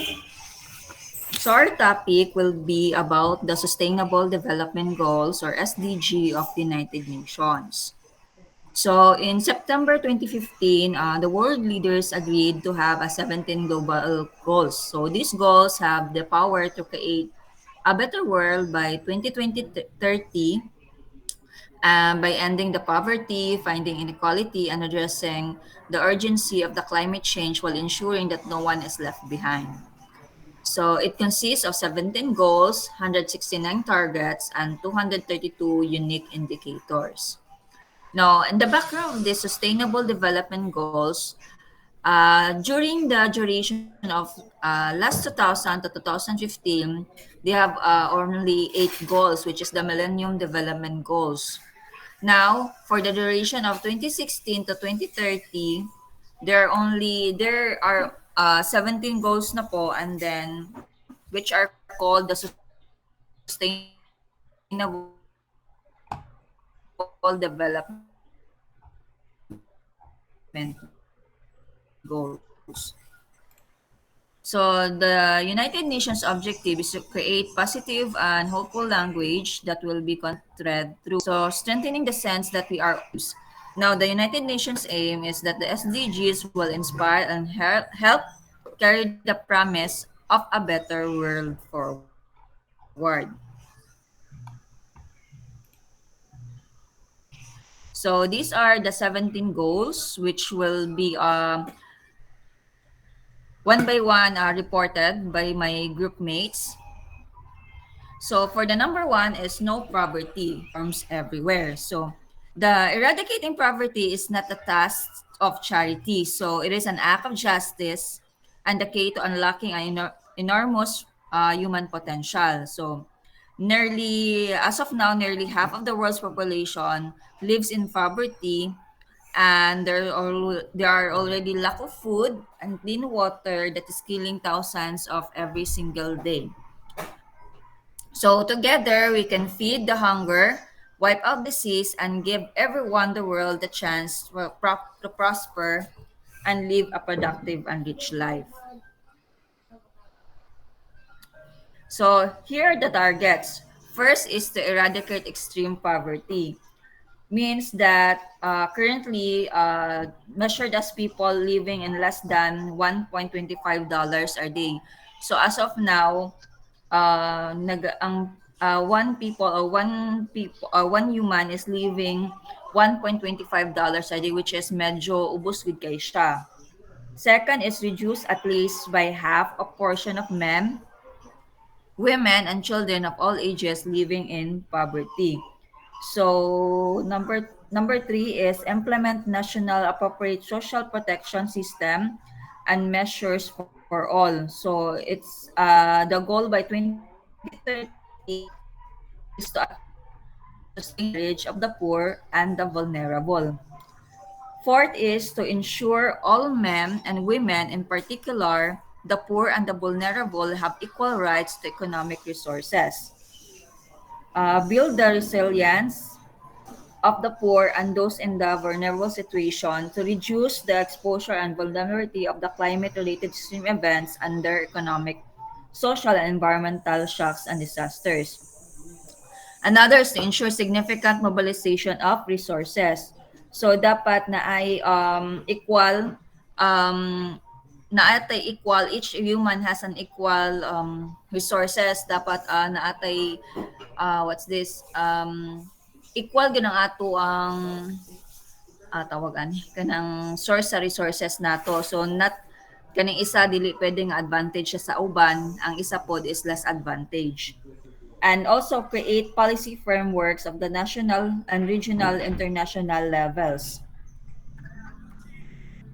So here are the in the Philippines, here are the government programs, activities or projects which is called PAPS and contributing to goal 1. So one is Kalahi, CIDDs.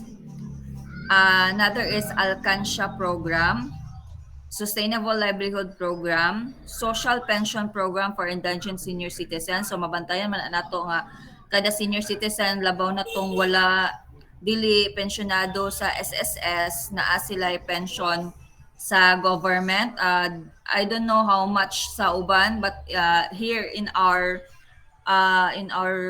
Misamis Oriental inasaan there is 500 per month. So, di lang monthly gakahatag but gakatingob lang siya. Usually 3 months ana. So, ang conditional cash transfer program na putay kapit bisig laban sa kahirapan or the comprehensive and integrated delivery of social services and also the purpose Pantawid Pamilyang Pilipino program. Now, for the second sustainability is the zero hunger. So, in goal 2 is end hunger, achieve food security and improve nutrition and promote sustainable agriculture. So, hunger is the leading cause of death in the world. Our planet has provided us with tremendous resources, um, but unequal access and efficient handling leaves millions of people malnourished. So, if we promote sustainable agriculture with modern technologies and fair distribution systems, we can sustain the whole world's population and make sure that nobody will ever suffer from hunger again. So here are the targets. First is to end hunger and ensure access by all citizens. Double the agricultural productivity, ensure sustainable food production system, and implement resilient agricultural practices. And by 2020, maintain the genetic diversity of seeds, increase investments, and adopt measure to ensure the proper functioning of food commodity markets um,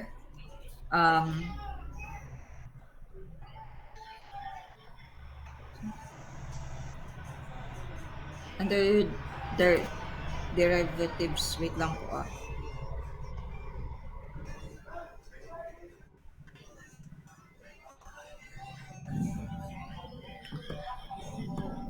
So, the government program activities or projects contributing to goal 2 is Bangon, National Feeding Program, which is usually, I don't know if ginakandak pa magyapon ni siya, Early Childhood Care and Development, Philippine Rural Development Project, and Special Area for Agricultural Development or SAAD. Now, for the third is the good wealth and well-being. So, goal 3 is to ensure healthy lives and promote well-being for all at all ages. So, over the last 15 years, the number of childhood deaths has been cut in half. So, this proves that it is possible to win the fight against almost every disease. So still, we are spending an astonishing amount of money and resources on treating illnesses that are surprisingly easy to prevent. So the new goal for the worldwide is good health promotes healthy lifestyles, preventive measures, and modern efficient healthcare for everyone's well-being. Now the targets are as follows. So reduce the global maternal mortality ratio and preventable deaths of newborns and children under 5 years of age, and the epidemics, reduced by one-third premature mortality, strengthen the prevention and treatment of substance abuse, and by 2020, half of the number of the global deaths and injuries, ensure universal access to sexual and reproductive health care services, achieve universal health coverage, substantially reduce the number of deaths and illness, strengthen the implementation of World Health Organization Framework Convention on Tobacco Control, support the research and development of vaccines and medicines, substantially increase health in financing and the recruitment, development, training, and retention of the health workforce, strengthen the capacity of all countries. Now, the government programs, activities, or projects contributing to Goal 3 is this is in the Philippines, no? Public health programs, human resource for health deployment program, health facilities enhancement program, and national health insurance program. So on the number 4, Miss Irish Obalde will report the I. Okay. Hello, classmates. Good morning. So, in continuation to the report of Miss Audrey, madunggan mo ko, no? Okay, akong Yes. audio. Yes, ma'am. Okay, in continuation to the report of Miss Audrey, the next topics are quality education and gender equality. So, when we say quality education, what comes to your mind most likely? Anyone can share their ideas about what is quality education?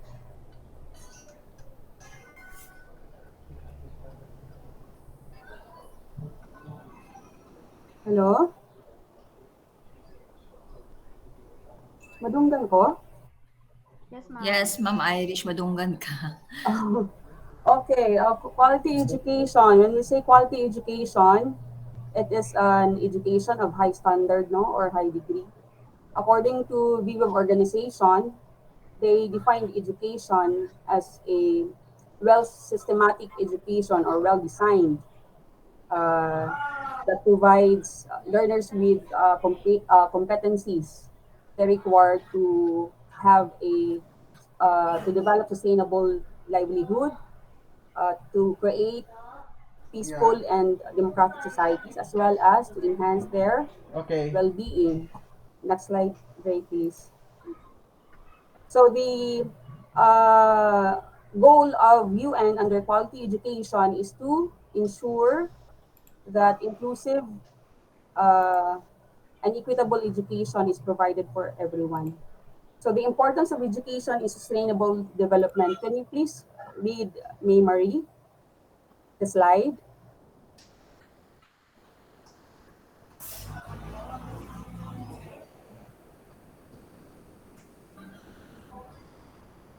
Hello?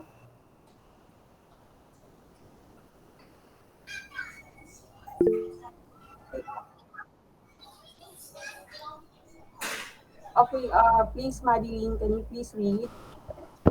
Okay, the importance of education in sustainable development. Education serves as an important means of implementation for sustainable human development due to the number of positive benefits it brings across the development goals. Improvements in education clearly aid in poverty reduction and economic growth. Okay, thank you for that. So the keywords here are positive benefits. So there are two positive benefits of education. First is societal, and the other one is personal. When we say societal, those people that are educated tend to have income and job opportunities. So since they have income and opportunities, They will not be dependent to anyone. They can stand on their own, feed their own mouths, build their homes, and live a sustainable life. And on the other hand, when we say societal, when we say personal rather, it is the intellectual growth by being literate, being able to read and write, being able to recognize right from wrong. So education overall serves as the foundation of how an individual is going to face the challenges in the world we live in. So with these two positive benefits, it will reduce poverty and positively contribute to the growth of the economy. Next slide, Barry, please. There are three underlying principles of education. First, it is a fundamental human right and enabling right. When we say fundamental, it is the primary right of an individual that is written on the Constitution. When we say enabling, this is the opportunity or the sense of entitlement or the privilege that is given to someone. Next, education is a public good.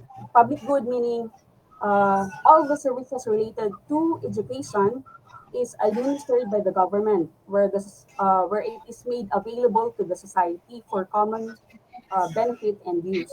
And lastly, gender equality. This means to say that irrespective of gender or sexual orientation or preference, no, female or male or part of the LGBTQ community, everyone can access quality education. Next slide, please. So there are seven targets and three modes of implementation when it comes to quality education goal of UN. First one, may I request Ms. Nida to please read the slide on number one. Okay, by the year 2030 or by 2030, ensure that all girls and boys complete free, equitable, and quality primary and secondary education, leading to relevant and effective learning outcomes. Okay, thank you, Mamida.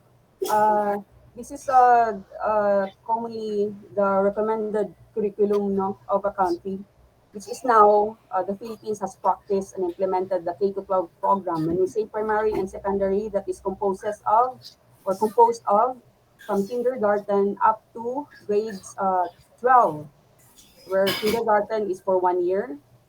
There is a primary school from grades 1 to 6, which is the elementary, 6 years.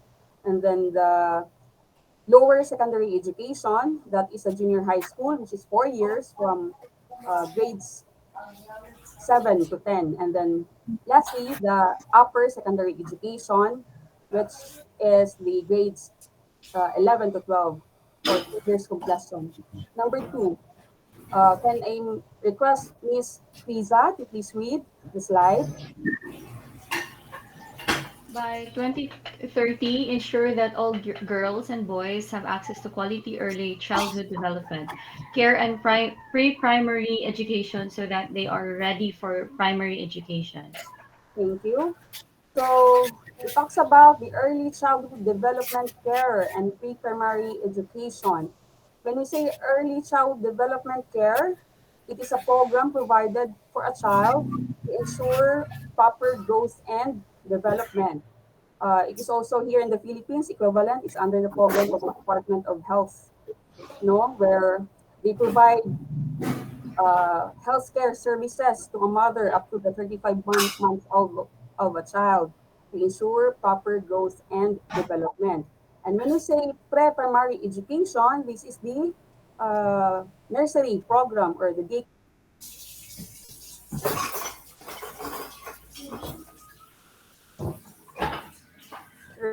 centers wherein develop their societal and interacting skills.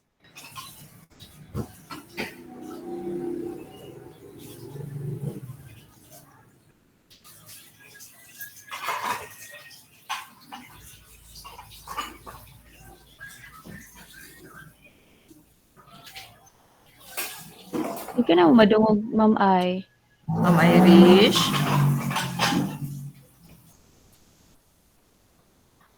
Ma'am Irish.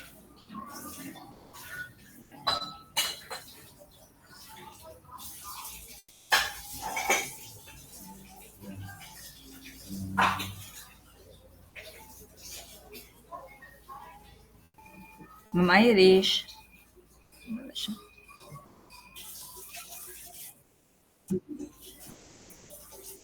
Disconnect siguro, ma'am.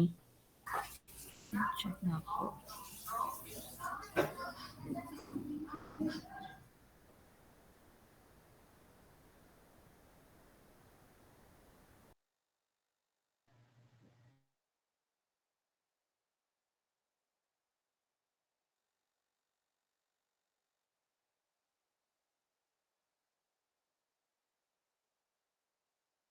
Na-disconnected siya. Wait lang ta, basta mabalik ko siya.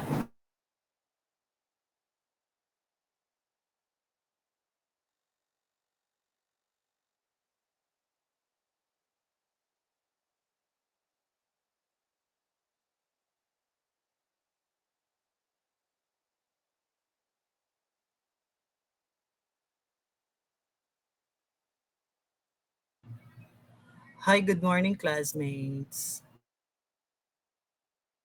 Good Morning, morning. sir. Hello, hello.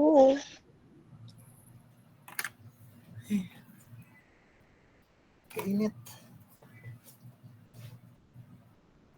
Karon pa ko numag sa klase sa akong mga estudyante. Flexible kay ko, sir.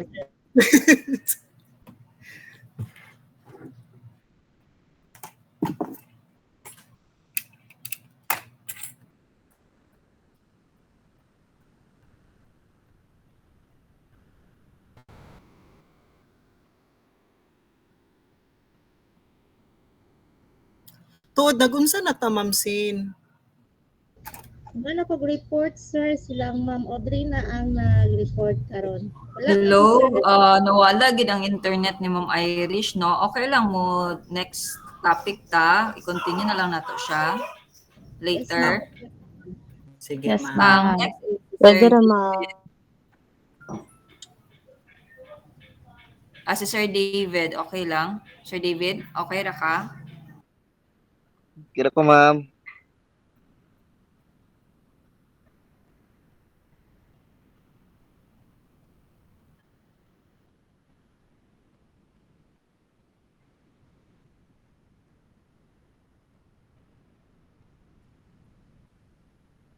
Good morning, everyone. So,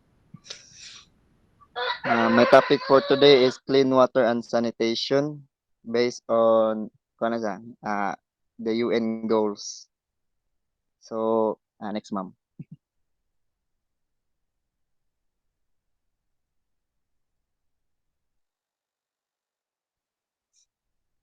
So, by 2030, although we knew that UN is aiming to have what we call targets to achieve an adequate and equitable sanitation and hygiene. So, those to improve the quality and reducing pollutions, eliminating and increasing recycling and safe reuse globally. So, ang for kuan gid ang atong ang organization is nag-target lang sila by 2030 nga throughout the world rather kay na kuan man kita karon is ang ilang goal is maka-achieve ta og clean water og sanitation because today's we're dealing with climate change and although naaga pon sila yung mga meetings and discussions about it but targets would be rather 2030 to achieve it. So next, ma'am.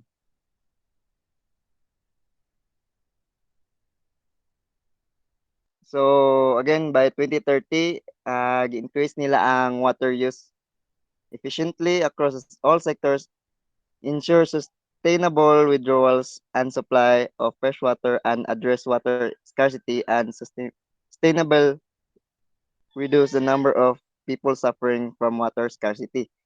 So ang main goal ni UN is mag-implement and to protect the water reservoirs. So kay aron kita tanan all of us kay makagamit ta og water which is clean and equitable. Next, ma'am.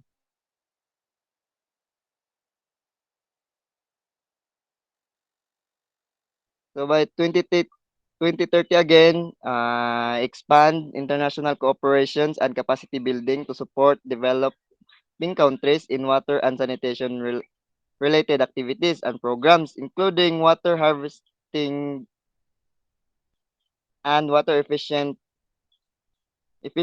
throughout wastewater treatments, and also we rely on other resources to cope up with these targets.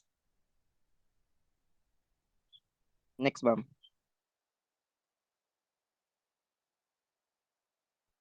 So, next topic is affordable and clean energy. So, clean water and sanitation, naapod tay affordable and clean energy. So, when we talk about clean energy is what we call solar electricity, other mga resources nga makuha na tog electricity throughout energy throughout nature. So, which is affordable and easy to use, and also can't harm the environment itself. So next, ma'am. So see through it by 2030 again. They ensure universal access to affordable, reliable, and modern energy services. So to increase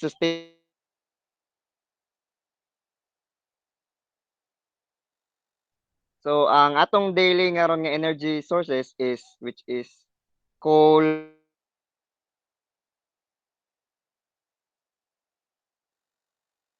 phone kung 2030 is pwede na to na siya i-mix to clean and dayon ato na nitong i-lessen ang uses of fossil fuels to help climate change, which is to double the global rate of improvement in energy efficient. Next, ma'am.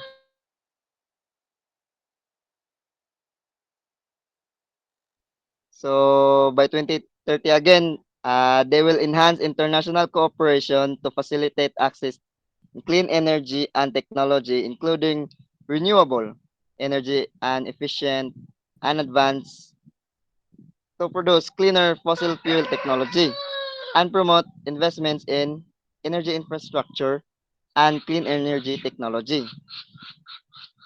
So in 2030, the infrastructure and upgrade technology for supplying modern and sustainable energy services for all developing countries, in particular least developed countries, small island developing states, and landlocked developing countries in accordance with their respective programs of support. Next, ma'am.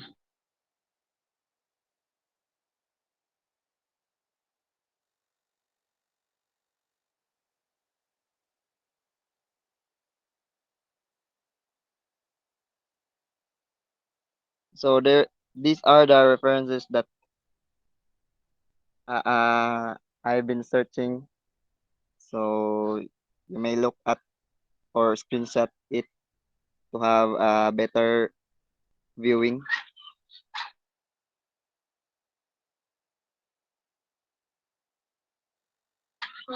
Next, ma'am. Okay, that's all. Thank you. Thank you, Sir David. Our next reporter is Miss Marian. Ma'am Marian, are you in the class? Wala si Ma'am Marian, no? So, next na lang po skip na lang po nato yung report. Next is Ma'am Jeneline. Si Ma'am Jeneline? Ma'am Jeneline. Wala yapon.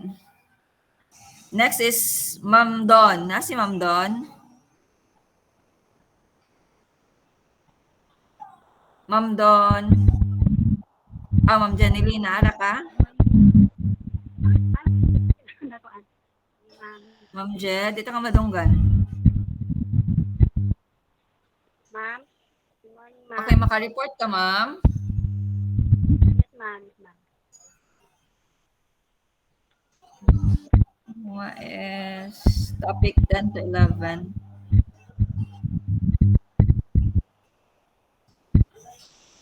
Goal, goal 10. Sige na ma'am, you can start na po. Good morning, classmates. So, my topic is goal 13, inequality. Nakikita ang next slide. So, reducing inequalities and achieving equality is left behind in our in the future Ma'am, or hinay kayo, ma'am? Or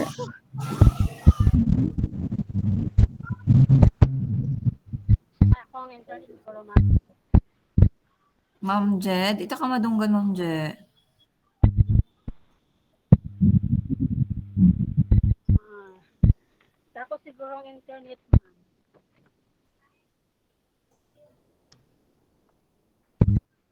Ma'am Audrey. Yes ma'am, malunggan Ma'am. gamay. Madunggan gamay. Ay, Dani ma'am.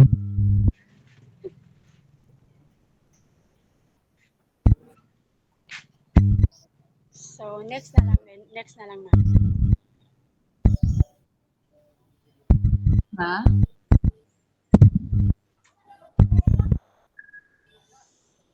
Paliag, slide ma'am. Okay man na ni siya nga slide. Next lang siya ma'am. Hindi siya makuan. Naka next slide ako So, ma'am.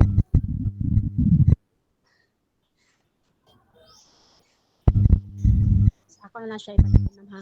By 2030, progressively achieve and sustain income growth to bottom of 40% of the population at a rate higher than the national average. Income growth inequalities is growth rates of household expenditure or income per capita among the bottom 40% of the population, the total population. So this indicator measure the average annual growth rate of income or consumption of those in the bottom of 40% of incomes and a given country.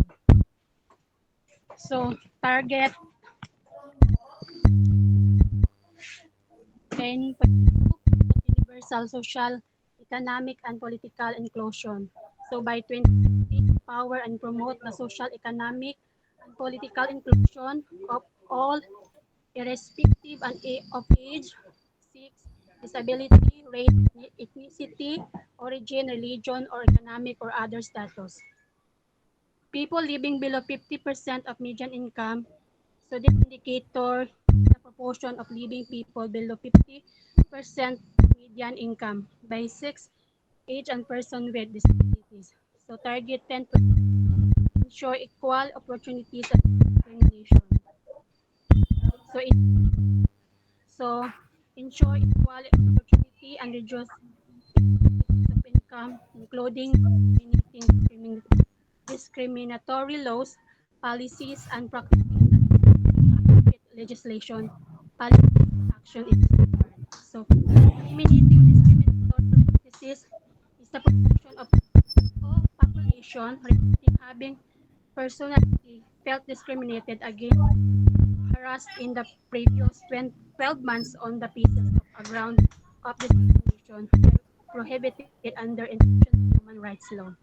So, target 4 adopt fiscal and social policies that promote quality, adopt policies, fiscal wage and social protection policies, and progressively greater equality. So policies for greater equality is the labor share of GPT, gross domestic social protection, transfer. This indicator measure the percentage of gross domestic product of GDP derived from labor, which is inclusive of wages and social protection transfer. So target 5, improve regulation and global financial market institution. Regulation and monitoring of global financial markets and institutions, the implementation of such regulations financial markets is the financial of indicator. So target enhance representation for developed countries in financial institutions. So ensure enhanced representation and vote for developing countries in this decision making in global, international, economic, and financial institution in order to deliver more effective, credible, accountable, and legitimate institution. Developing countries is the proportion of members and voting rights of developing countries is international organization. This indicator Ma'am, asa nagapit yung gibasa, ma'am? Hindi na ko makabalo ako asa yung gibasa. ay ma'am sa kuan na ko ma'am sa target ako sa dahil kuan wala ako siya Ano ka sa nakabasa. reduce inequalities, ma'am? Reduce Target daw to, ma'am. Asa ka target? Wala mo gid bisan. ay wala siya na-append sa akong kuan ma'am. PowerPoint, sorry.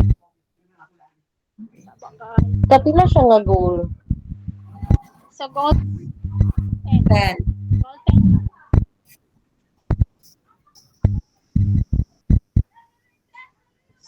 So go so target 6 so man ako so target 7 saba kay sorry kay saba kay diri.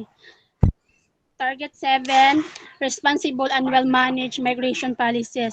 So policy safe, regular, and responsible migrations and mobility of people, including for the implementation of and well-managed migration policies. So migration recruitment cost is the requirement of cost borne by employee as a proportion yearly income earned. Saba kayo. Ay. So when policy is the number of countries that have implemented well managed migration policies. During migration is the number of people who died or disappeared in the process of migration towards an international destination. So target 10 differential and differential treatment for developing countries. So the principles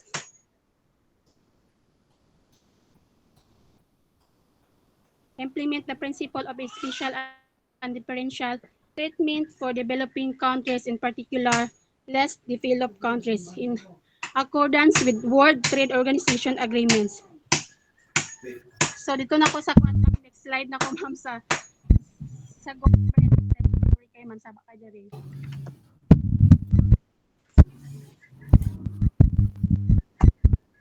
So goal 11 sustainable cities and communities. So target 1 give an affordable housing by 2030 ensure access for all to adequate safe and affordable housing and basic services and upgrade slum. So urban population living in slum is the proportion of urban population living in slum household. So slum household is defined as a group of individuals living under the same roof lacking one of more the following conditions. So target 2, affordable and sustainable transport system. By 2030, provide access to safe, affordable, accessible, and sustainable transport system for all. Improving road safety, notably by expanding public transport with special attention to the needs of those vulnerable situations, women, children, persons with disability, and persons public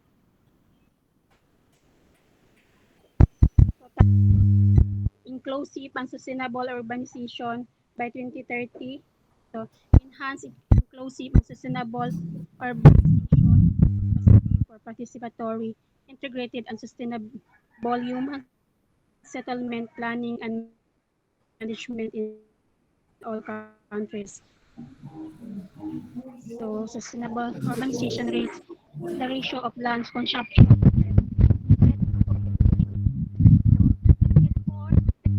cultural and natural heritage. So, 10 efforts to protect and safeguard the world's cultural and natural heritage. Ma'am Jen, asa nakadapit nag-discuss? So, target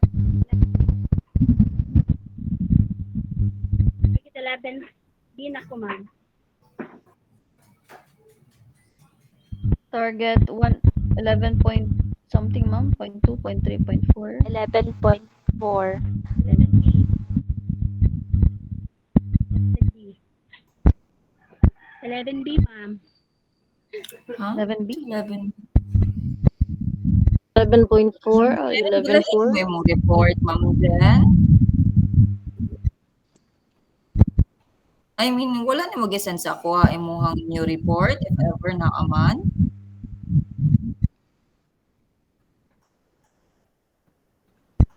Yang gibasa kay 11.4 no.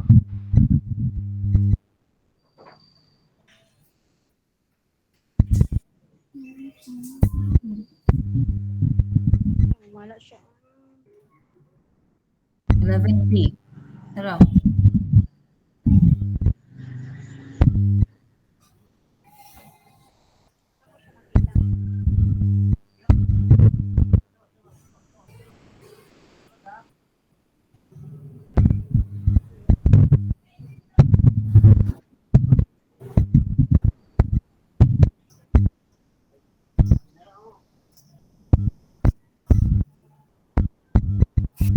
Asa naman ni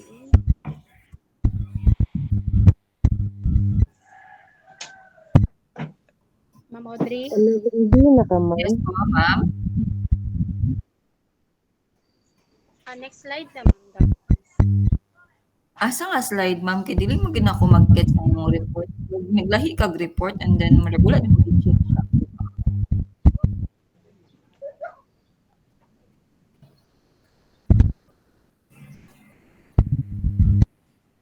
Naman, ang pinpan man.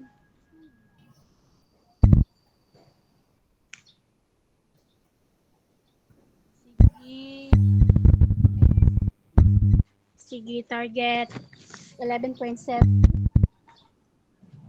So by 2030, provide universal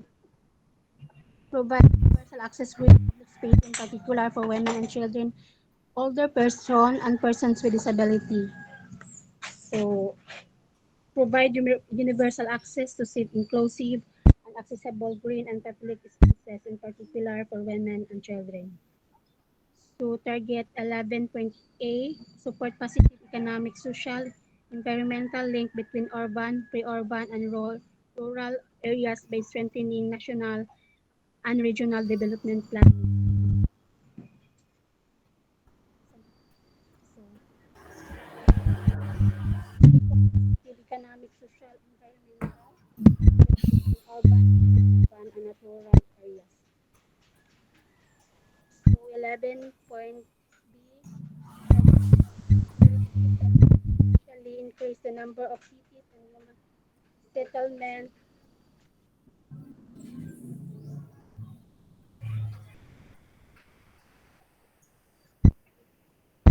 human settlement, adapting and incentive policies and plans toward inclusion, resource efficiency, mitigation, adaptation to climate change, resilience to disaster and development implement in line with Sendai framework for disaster risk reduction and 2015 to 2030 holistic disaster risk management at all levels.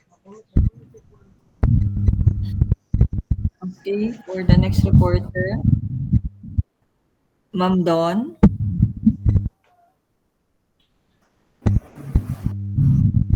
Ma'am Dawn.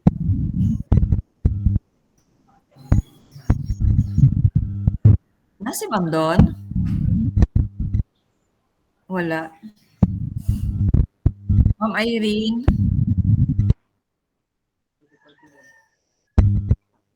Ma'am, na ako pero time naman ata. Ma'am, pwede ko mo-proceed or di... Ah, wala ko kabantay sa time, sorry.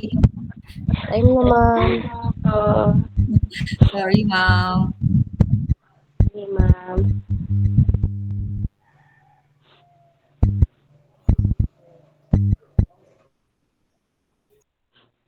So next week na lang si Ma'am Sige, si ma'am. Ma'am Next week Irish na lang ipadayon siguro. niya. And then si Ma'am Marian, I don't know, wala man siya karon. Si Ma'am Don, si Ma'am Ay, Irene, ug si Ma'am Ivy next week na lang po. sige ma'am. Salamat Thank man you. pod. Thank you, ma'am. Thank you, ma'am. Sa itong nagkuan. Nag-record, Ma'am Katrina. Thank you, ma'am. Bye, classmates.